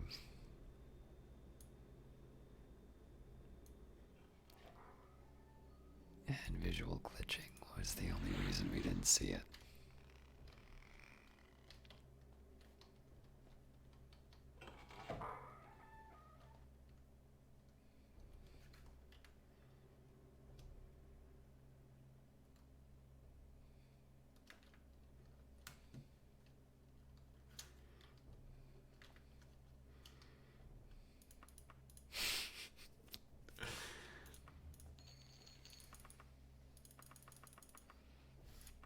Let's get the totem first. Come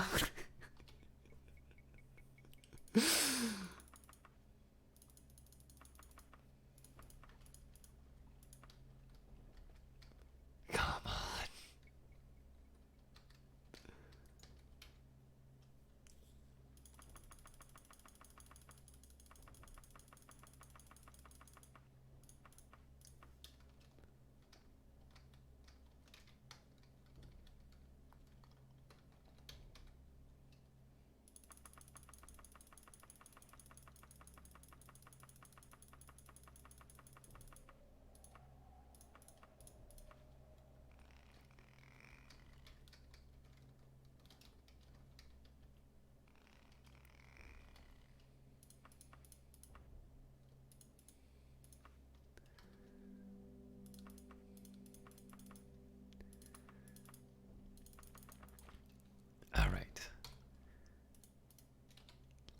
double check that I actually have the objective.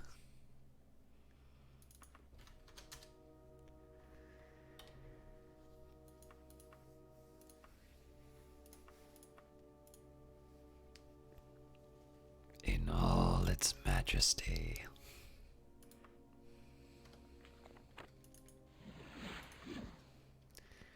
And it is 2 in the afternoon, so we should rest a bit.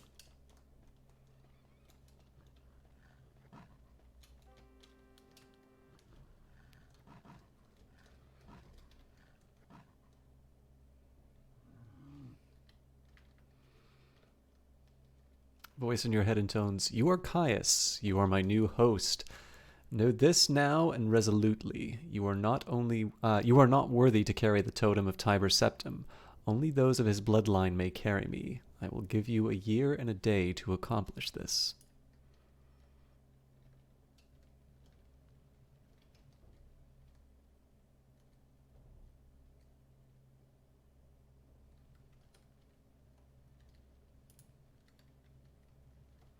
I cannot sleep now. Oh, it's because I was floating.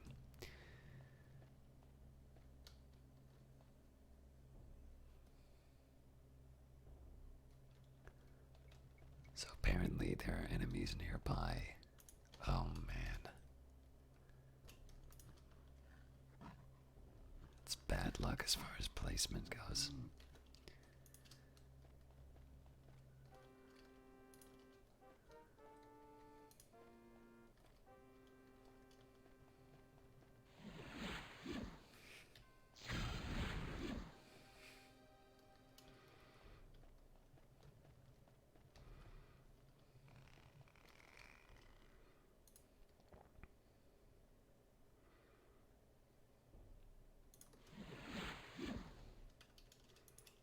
All right.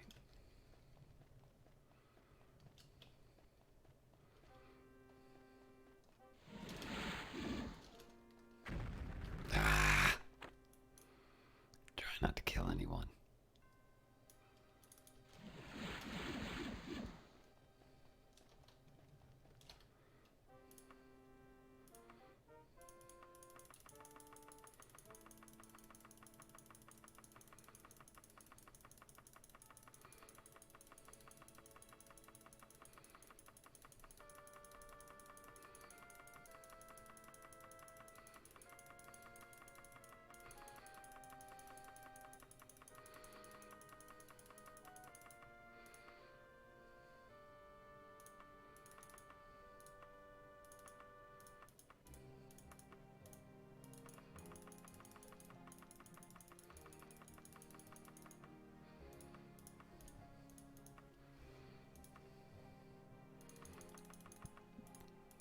All right. Gonna try and find a place to sell all of this until I hear from Lady Brisenia.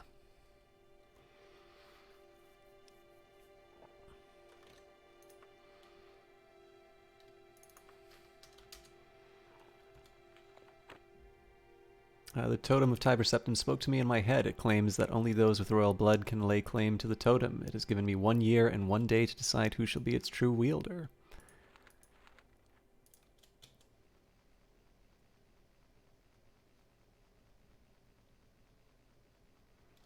Sort of feel like I should be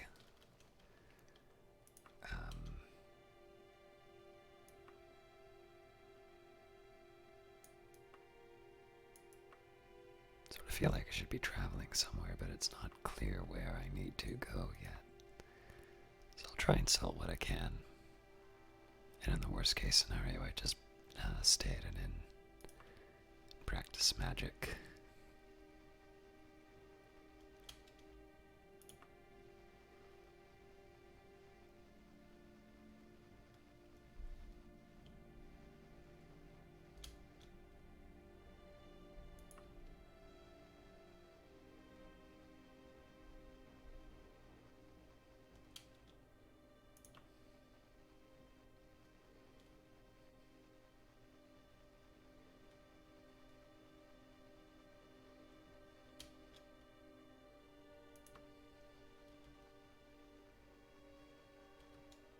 Shop is laid out in a practical and straightforward manner. All of its items seem to be of adequate construction.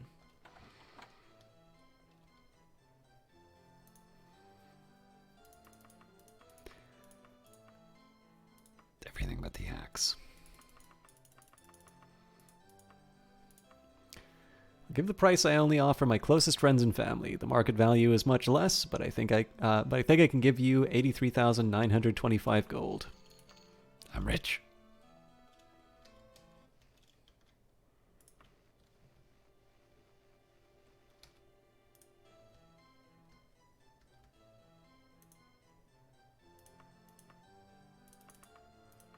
Yeah, I forgot to check if there's anything in my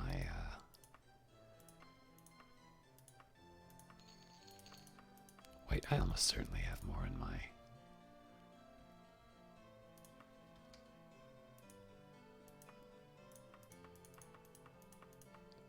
Huh. Oh, spices.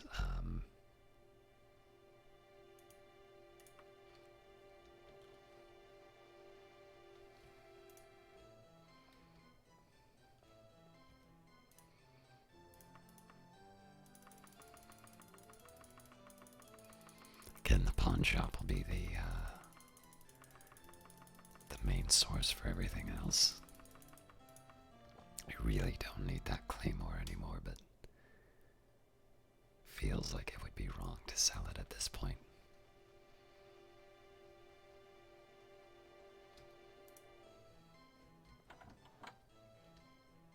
Now he's go the wrong way.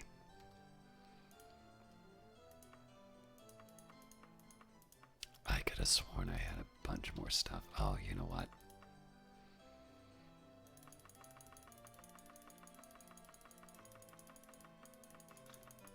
I probably didn't put it on the wagon.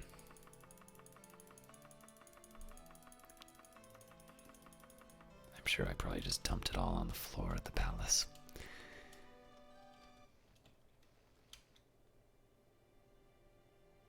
Alright, it's not that far to a pawn shop, so we'll go there. Maybe we'll go to the Mage's Guild for some training. And I think I'll stay one day in the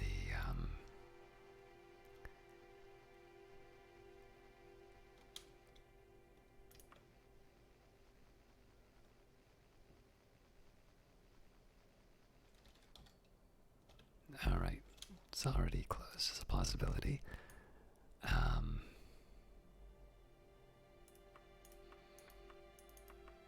So yeah, I think we'll visit the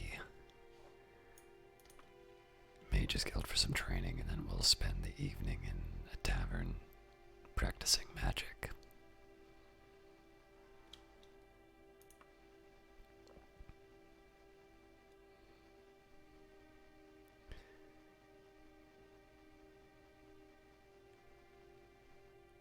Probably should try something other than restoration at this point, but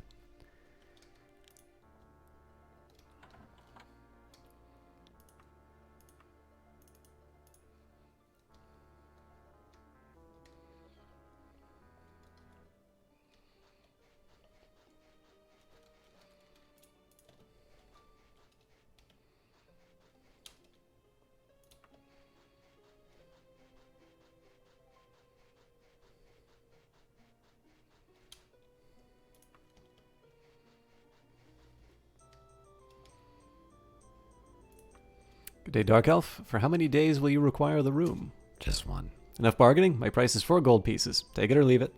I'll take it.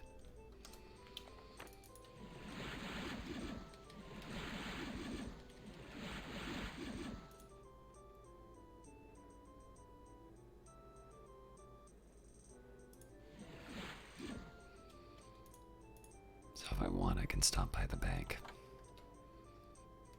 I mean, I still have a fairly high encumbrance. What am I doing with this?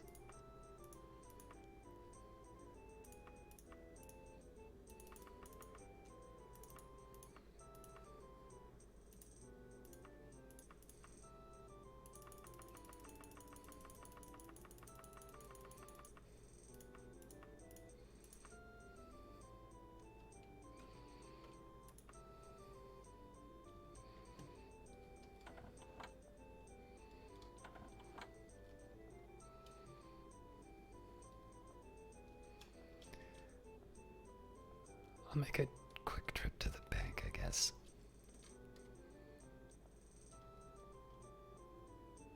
Caius, hello. Always a pleasure.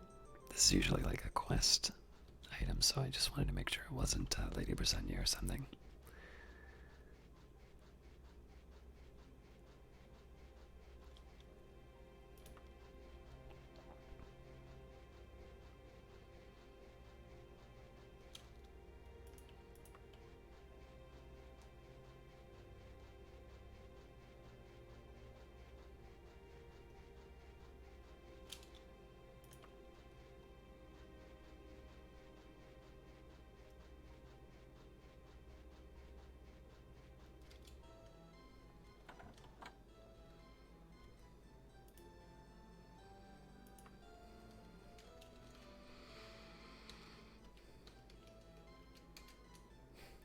All right.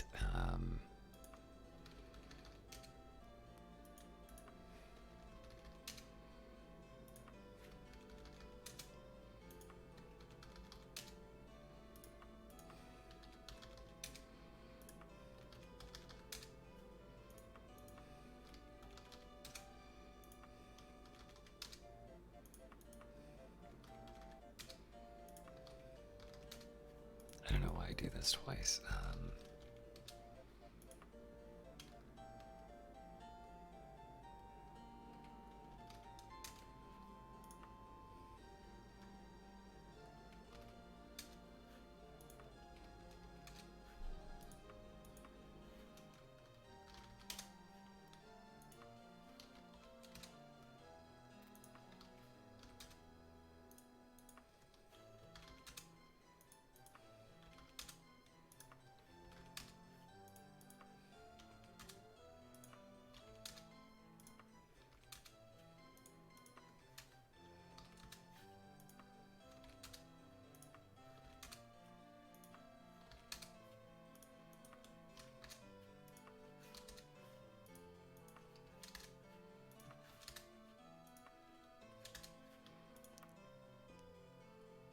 No, do not do that. So net worth is still under $1 million, but getting close. Let's withdraw 5,000 for the sake of present expenses. It's a little higher than what I normally do, but that's just because I don't know when I'll visit the bank next. Actually, while I'm at it,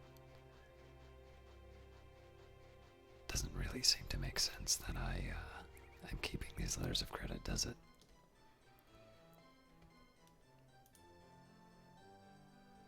Actually, no, it makes perfect sense. Because I will probably not be in Daggerfall when I need this money.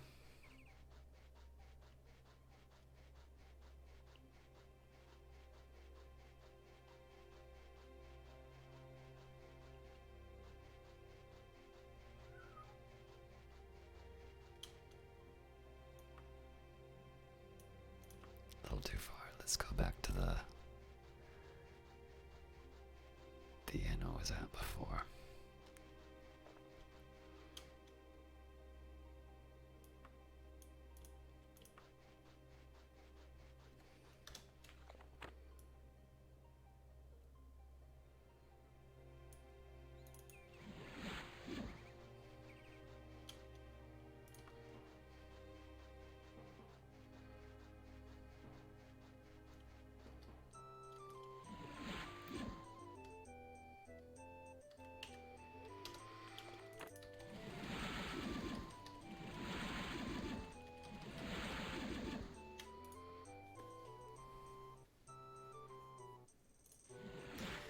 So for some reason, I don't actually seem to be regenerating magicka.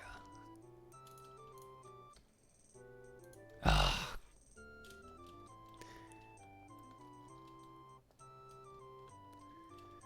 So I was not generating magicka, and I have the penalty now. Hopefully I have the ability to train for 3 hours though, and that should take me to the night.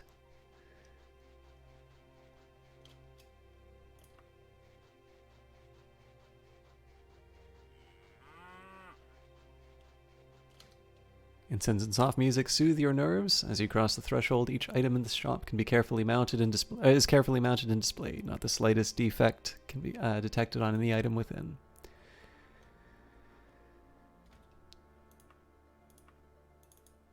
You and the trainer practice for 3 hours. The trainer tells you to reflect on what you've learned and see if you can put it to good use.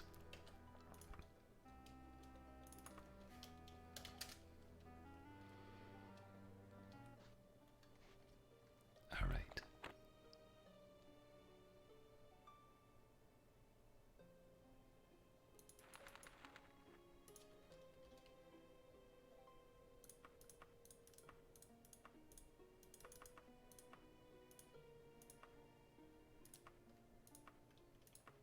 So it seems like she's not gotten in touch with me. I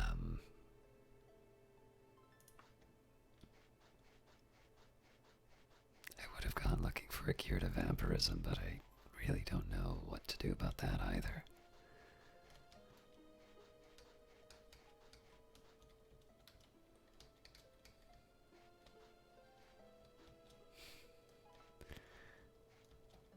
This is just purely on the hypothesis that if I'm going to encounter vampires in the evening, it will probably be in graveyards.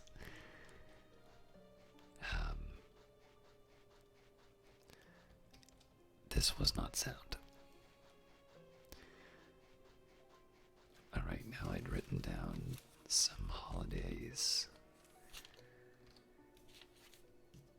Morning Star.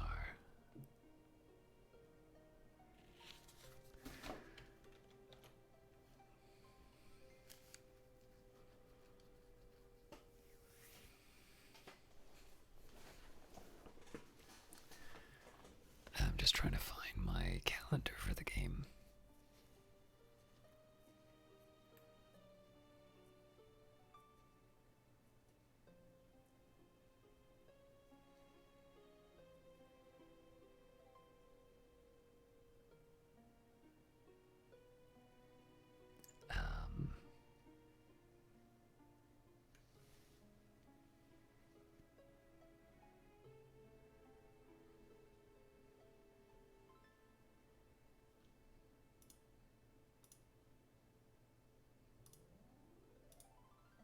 Where's the calendar? Sorry.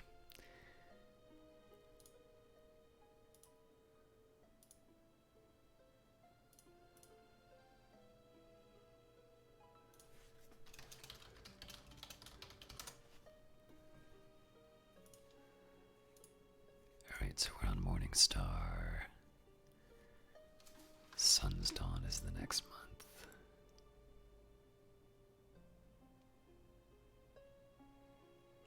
Oh wow, so it's actually second seed or longer, so we won't be able to summon any Daedra for a while.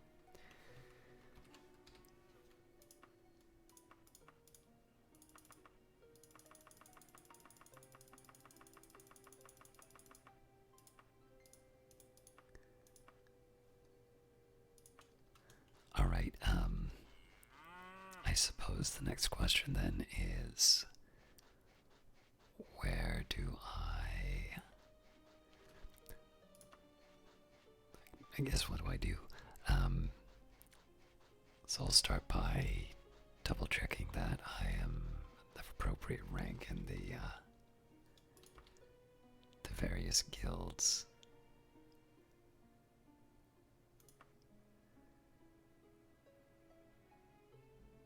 Alright, Fighters Guild it is. They ain't no damn apprentice.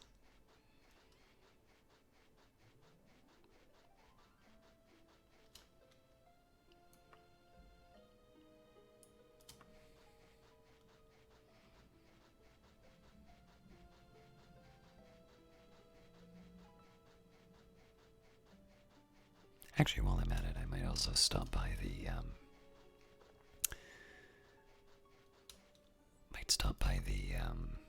palace just to see if I can get my stuff back. It's not the end of the world if I don't, but Shop is laid out in a practical and straightforward manner. All the items seem to be of adequate construction.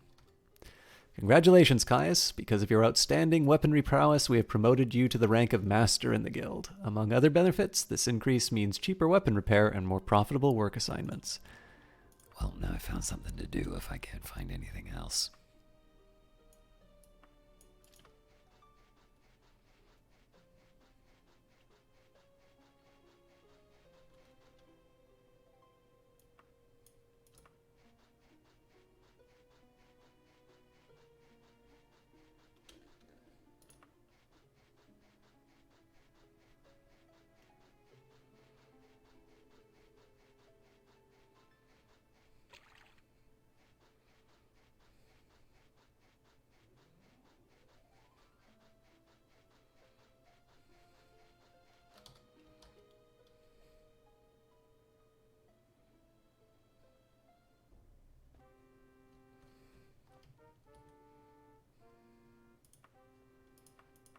Yeah, so it's fair to say that we're not getting that stuff back.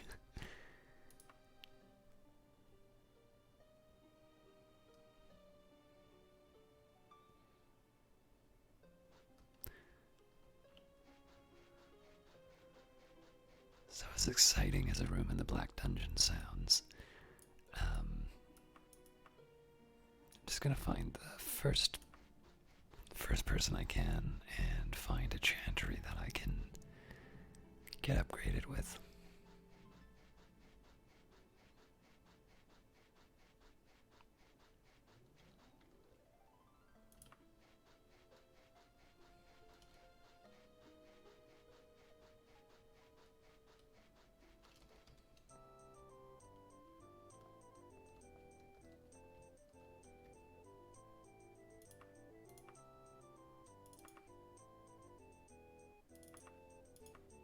Do you know where any Temple of Akatosh is? I think they have one in Oxwich. Then to Oxwich I will go.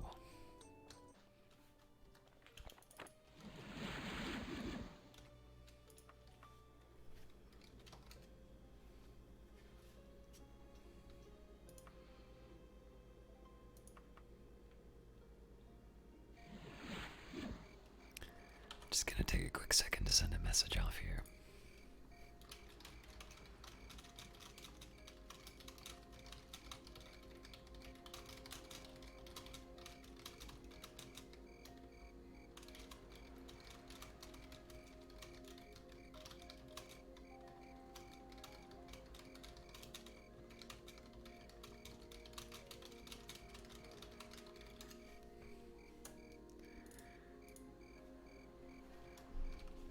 A letter floats through the air towards you. Strangely, nobody else seems to notice it. The letter tucks itself into your pack.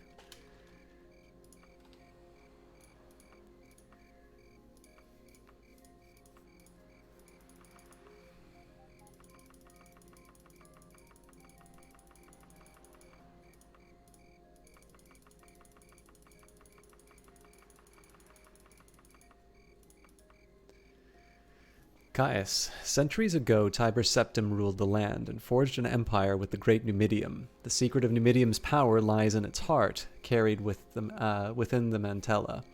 It is the heart of Tiber Septim's battle mage. It is my heart. It is my Mantella. It is my totem. It belongs to me and to none other.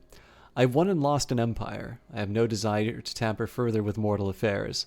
I have in my possession Necromancer's Amulet, one of the world's greatest artifacts. You may have it in exchange for the totem. My most loyal agent will await your arrival at the sacred oracle of Arkay in the Dragontail Mountains, at the Order of Arkay, the Underking.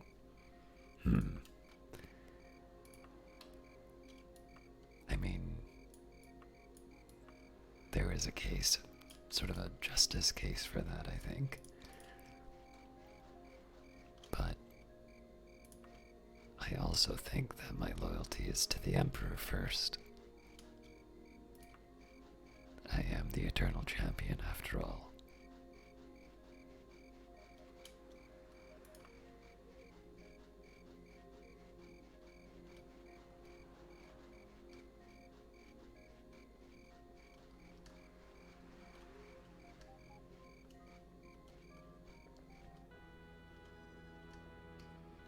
The Akatosh Chantry, after relatively short deliberation, has elected to raise your rank within the temple. Henceforth, and until further notice, you will be addressed within the temple by the title Patriarch.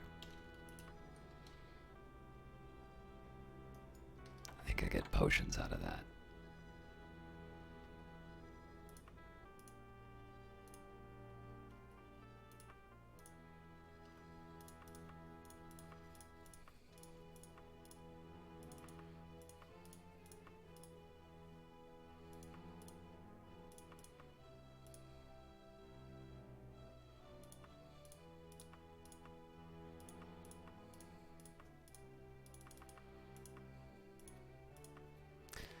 Your most formidable bargainer, Patriarch. The usual asking is far more, but I can make a deal with you, and you only. 62 gold pieces, and it's yours. Done.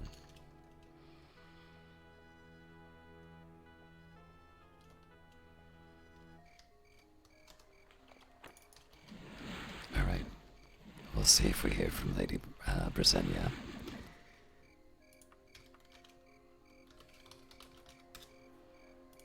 Really? No Daggerfall, huh?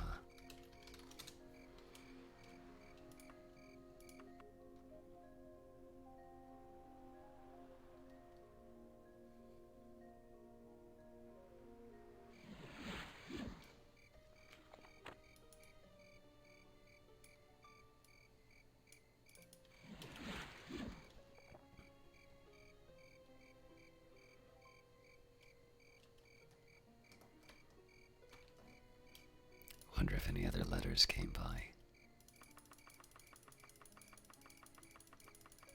Or maybe we're just supposed to go with the Underking.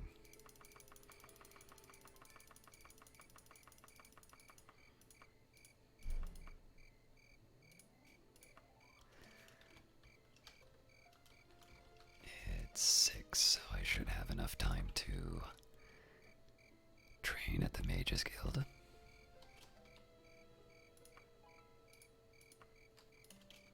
Alright, so restoration's at 88, so if I hadn't messed it up before, this is the time I would have been the Archmagister. So I feel slightly absolved of my sin.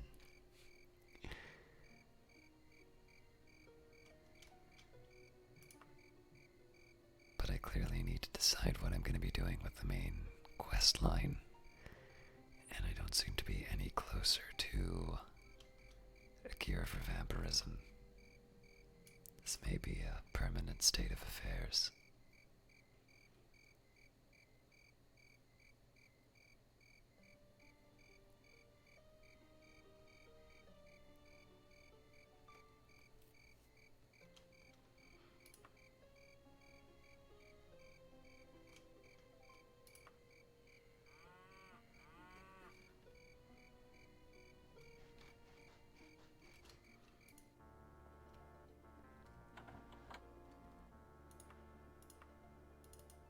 You and the trainer practice for 3 hours. The trainer tells you to reflect on what you've learned and see if you can put it to good use. So I could, of course, try and go on a mission for the Mage's Guild, but in this particular case, I'd like to try the Fighter's Guild just to see what's there. I have a feeling that the Mage's Guild puts me in dungeons a little bit more than I want.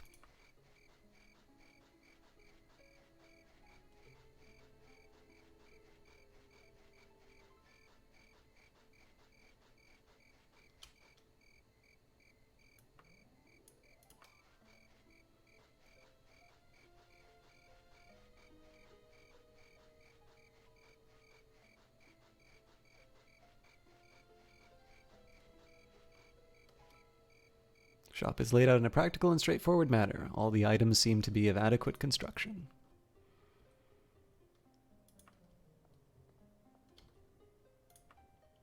Listen, Caius, if you hadn't already done a bunch of jobs for us already, I wouldn't even suggest this. But there's a job that I don't even want to tell you about. It sounds more like crying for the moon, and more dangerous.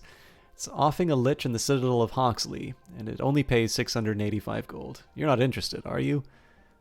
Normally I would be, but I don't want to go to another dungeon if I don't have to. Thank Oblivion you got a little sense left. We'll just let that lich do whatever the hell he wants to. That's fine with me.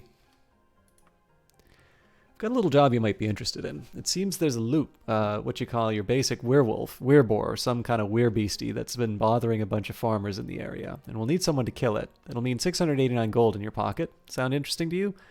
I have a feeling that's going to be another dungeon quest, but sure. Great. You'll find the loop over in Albor Prison. We need the poor brute dead in 10 days, so you better be on your way, kid. Now, one thing I'm going to do here, so energy leech, sphere of negation. What's that?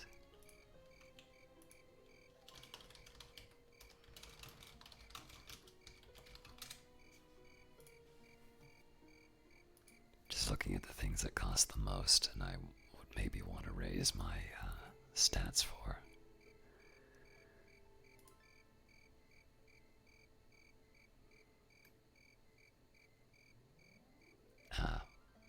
Destruction. Actually, destruction makes a lot of sense.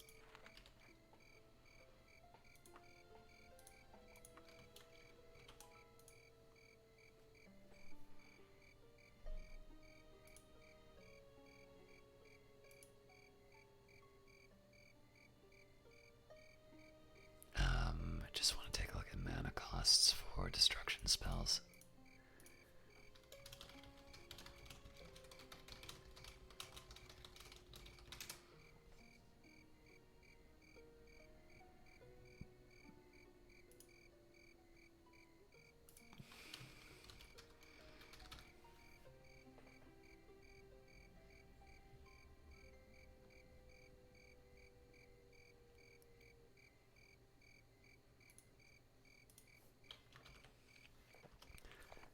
I don't know if I have any good candidates. I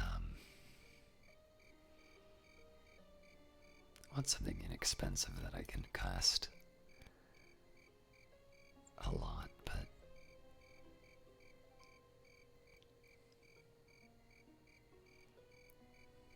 frostbite maybe.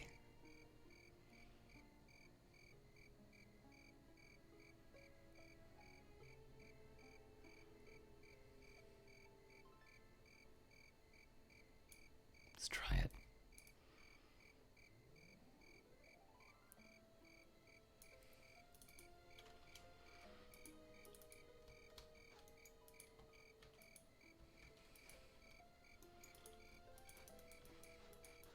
Oh, but I gotta find a target.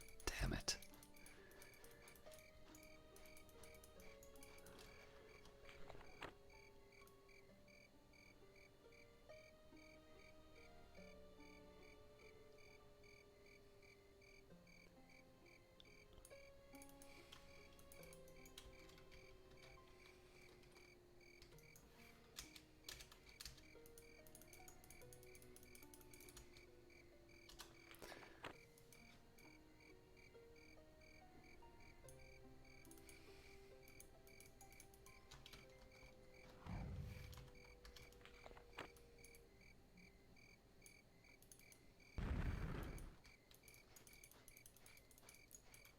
Yeah, the frostbite doesn't do that. Alright, fair enough.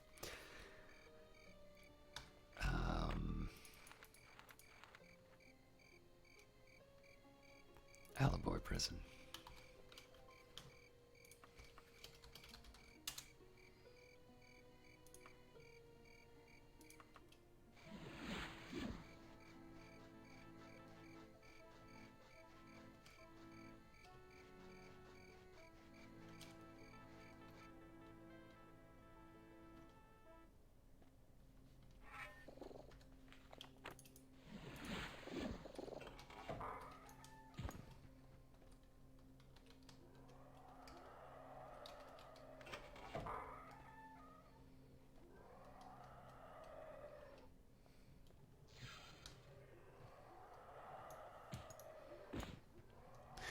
I'll admit I'd kind of laugh if the weird boar was right at the bottom there.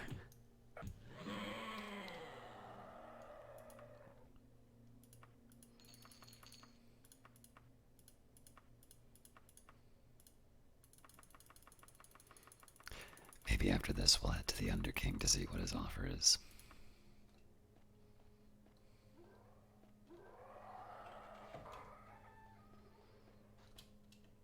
It's all well and good that Lady Brezenia feels scared of assassins, but I got a year to get rid of this thing.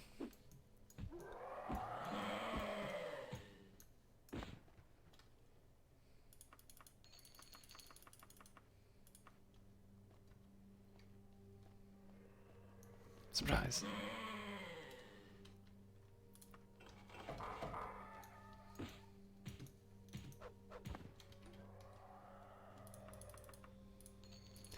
I like to pretend that that's the same thief.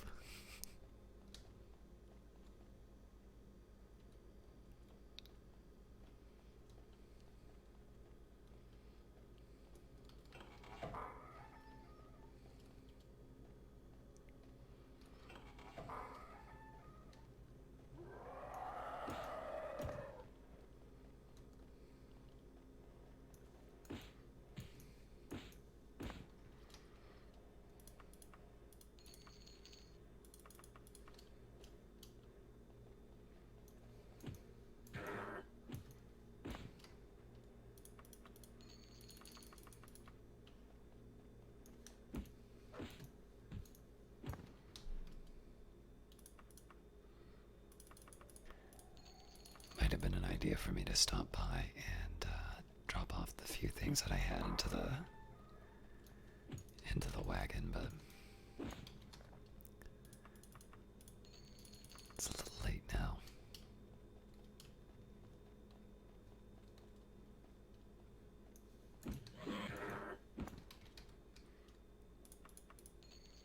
I should be trying to take advantage of frostbite more often.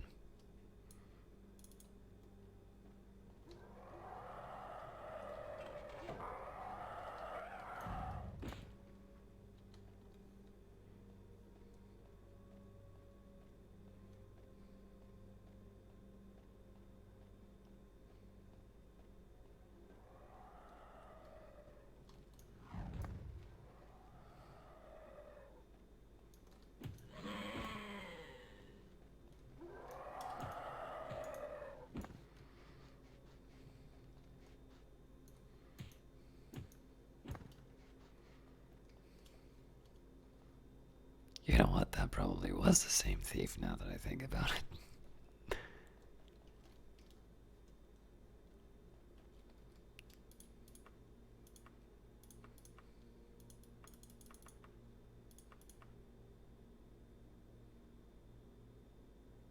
I mean, maybe I'll try Makeda just to be sure.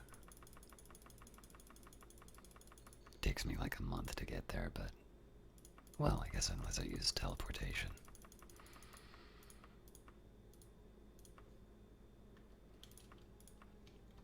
We'll see.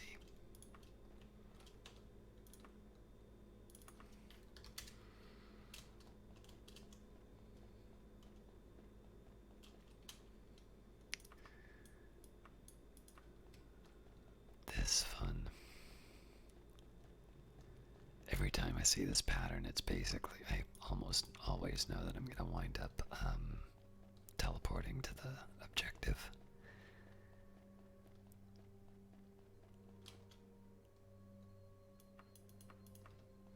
It's just such a pain to try and find out where you've been and where you haven't.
left, so I'm going to avoid healing unless I absolutely need it.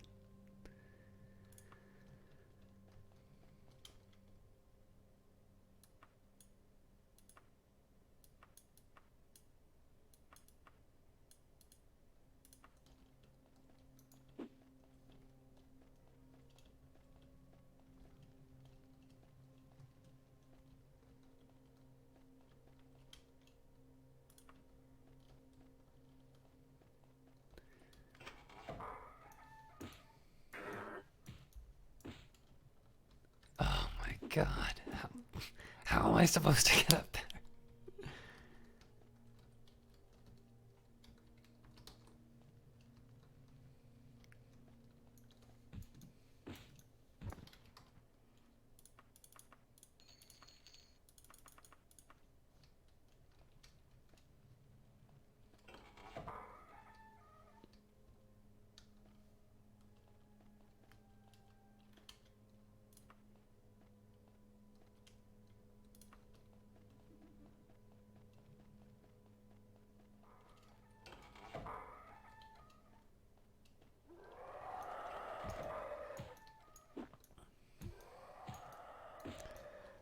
So the cave pattern appears in two different spots. That's inconvenient, but I'll live with it.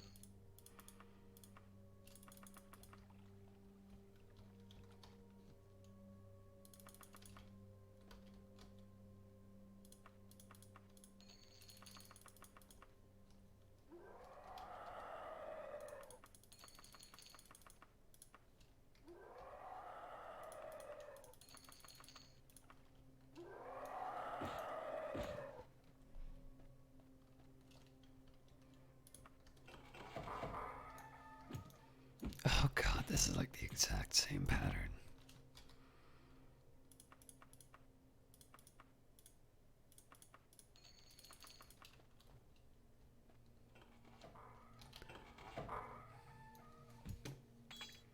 It's kind of like having the same dungeon. It's like having a mini version of the dungeon inside the dungeon you're already in.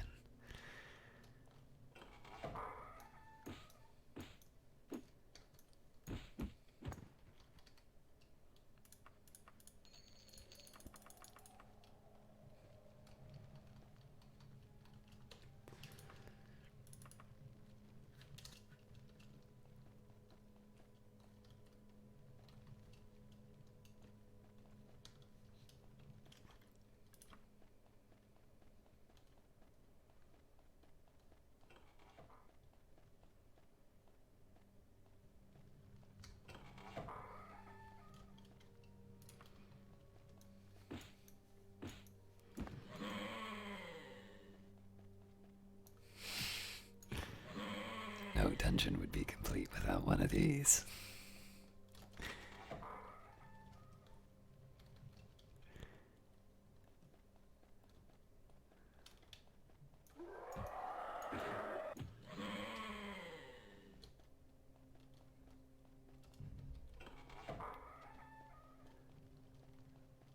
I'm kind of at the point here where I try to get out of those patterns as fast as possible, even if it's possible. There's the objective in there. The problem with that one is there's usually a secret door, which sometimes holds the objective.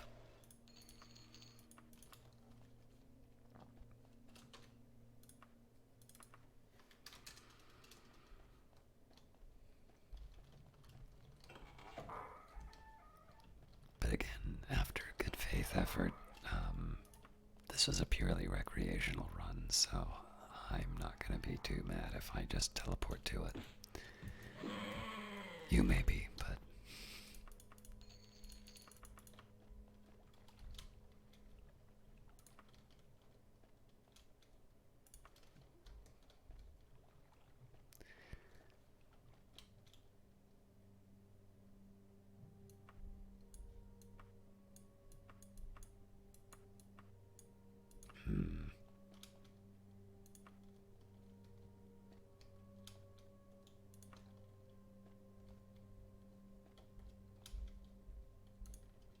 Oh, this is making a little more sense now. Okay.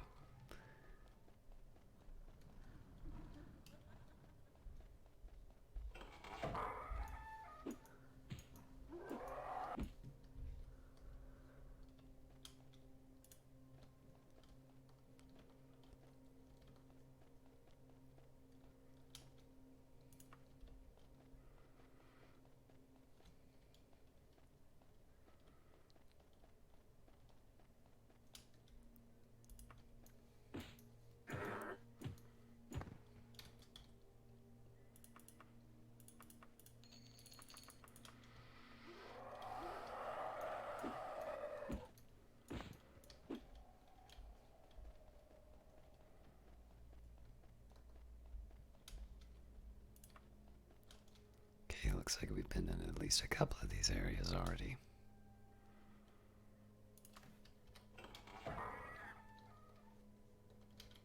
That's almost certainly the boar.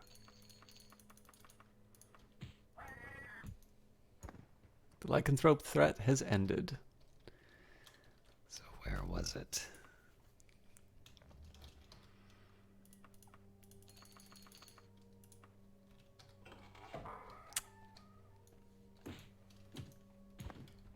So it was in the secret room, but it may not have been in the secret room of the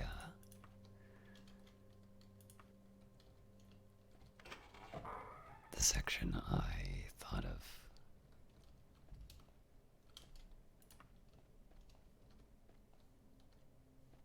Oh, you know what? You probably had to teleport to this spot.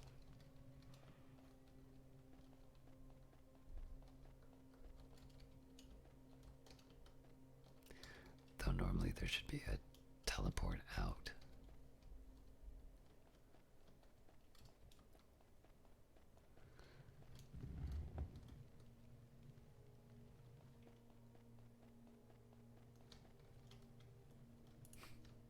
Yeah. And that's why I don't feel bad about teleporting.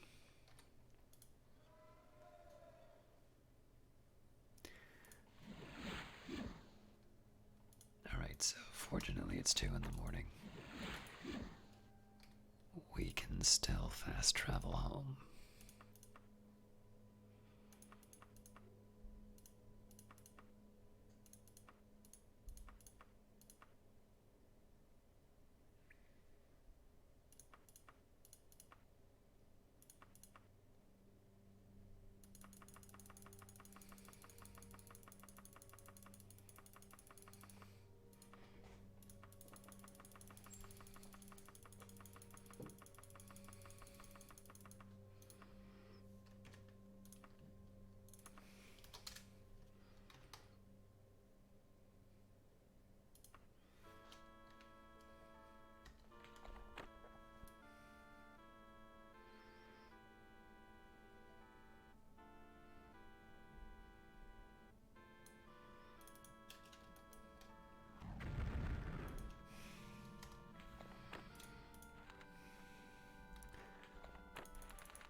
A heavily cloaked figure shuffles towards you as you prepare to defend yourself. A gnarled green hand shoots forth with a letter. Stunned, you do nothing as the figure shuffles away.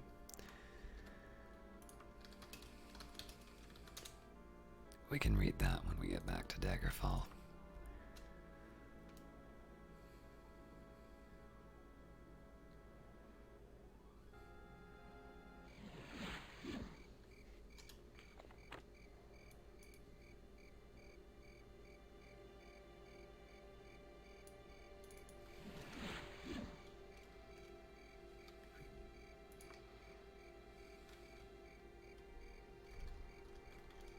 And it's 6 in the evening, so we have plenty of time to do different things. First thing, of course, is to turn in the quest. Although there's a market here, so we might as well sell some things.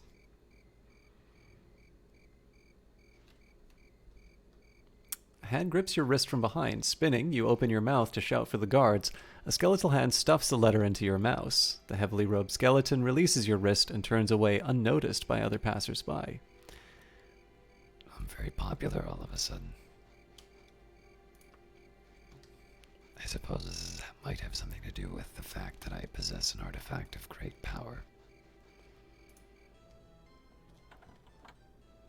Excuse me, what is the Tiber Septim totem discount?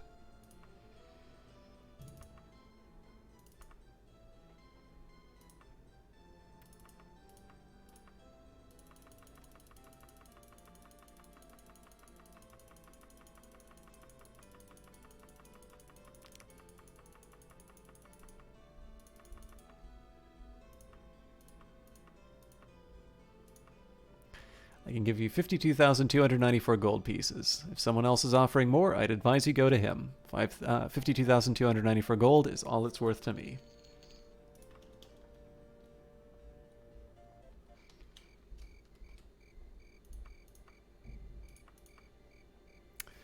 Caius, you will soon have the totem of Tiber Septim in your hands. It is foreseen in the stars, and I have read them.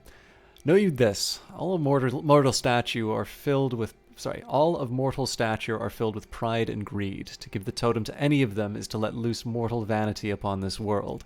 They will destroy the very thing that they covet. I have no earthly desires. I have no mortal pride, no petty greed. Only one such as I can wield the totem safely, for I would take it into the Therius and leave behind this earthly shell. So long as the totem exists, it is a danger to all on Tamriel. Bring me the totem, and I will safeguard the world. I will not offer you gold or gems. I will offer you only what I can give: fame, for your reputation throughout Tamriel will soar. Lord of the Necromancers, the King of Worms. Caius, you are not Orcish. How could you possibly understand what it is like? My people are treated like barbarians, slaughtered upon sight. Is it so unusual that we respond in kind? Violence begets violence. I aspire to raise my race from the mire. I will bring them to equal standing with the other races of Tamriel. To do this, I must have the totem of Tiber Septim. I will not insult you by promises that no blood will be shed. I do not swear by my crown and by my heirs. I shall not attempt to hold sway beyond the borders of Orsinium. My goal is not to conquer Tamriel, but to create the Orcish homeland. I am in possession of an artifact that I am sure you would want to possess. It is yours if you will but give me the totem of Tiber Septim. Gortwog, Warlord and King.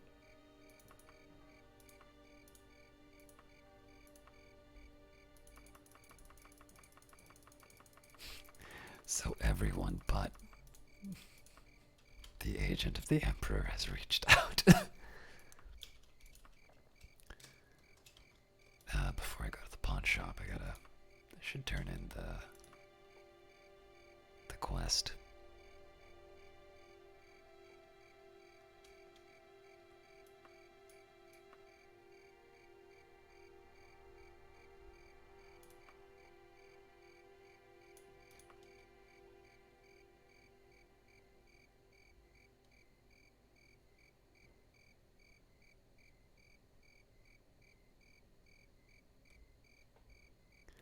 To be honest, one of the things I want to do is just think a little bit about who should get it. I'm most inclined to remain loyal to the Emperor, but if that's not an option,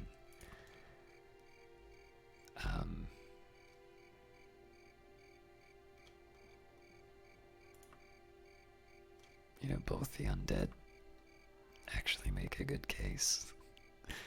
This may have something to do with the fact I'm a vampire right now, though.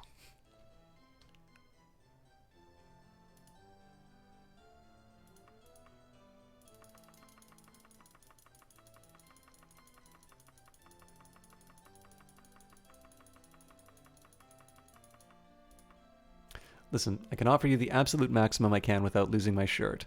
Here is 2,193 gold. Take it and tell all your friends that you cheated me.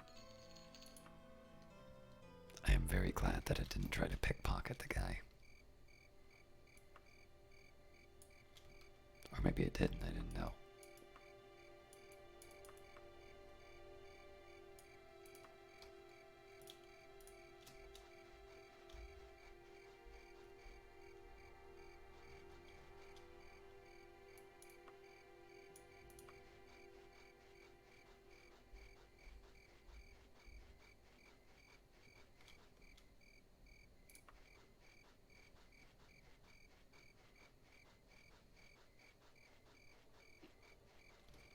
Shop is laid out in a practical and straightforward manner. All of the items seem to be of adequate construction.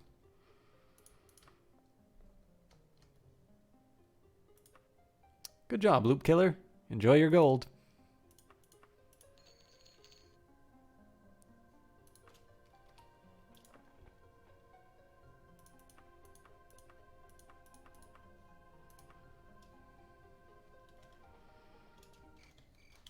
Alright, let's go to the Mage's Guild now to train and identify. And then I think we'll call it an evening.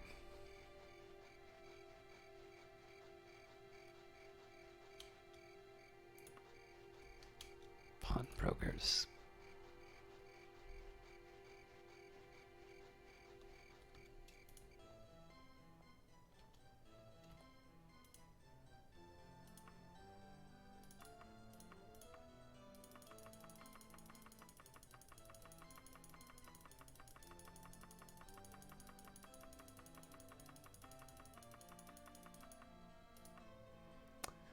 not a big market for those, but I can sell it. I'll give you 214,840 gold pieces. Perfectly fair price.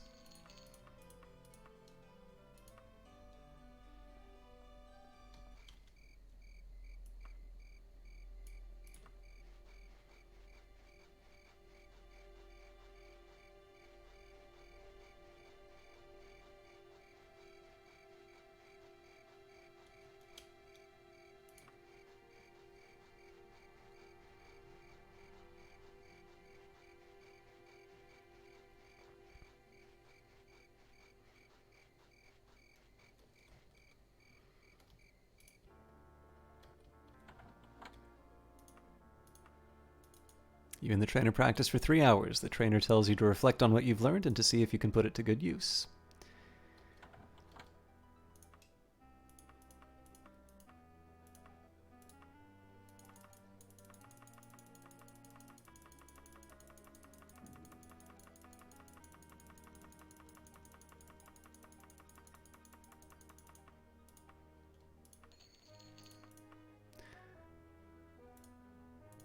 Cool. Also, do I have really that much stuff in my wagon?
Alright, I think we'll call that for an evening.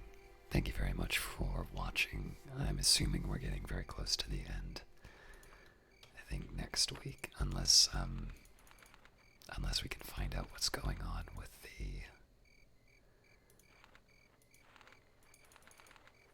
with this quest, we might head down to the place we last met Lady Brisenia. And if we can't find her, then we'll maybe have to decide an alternative.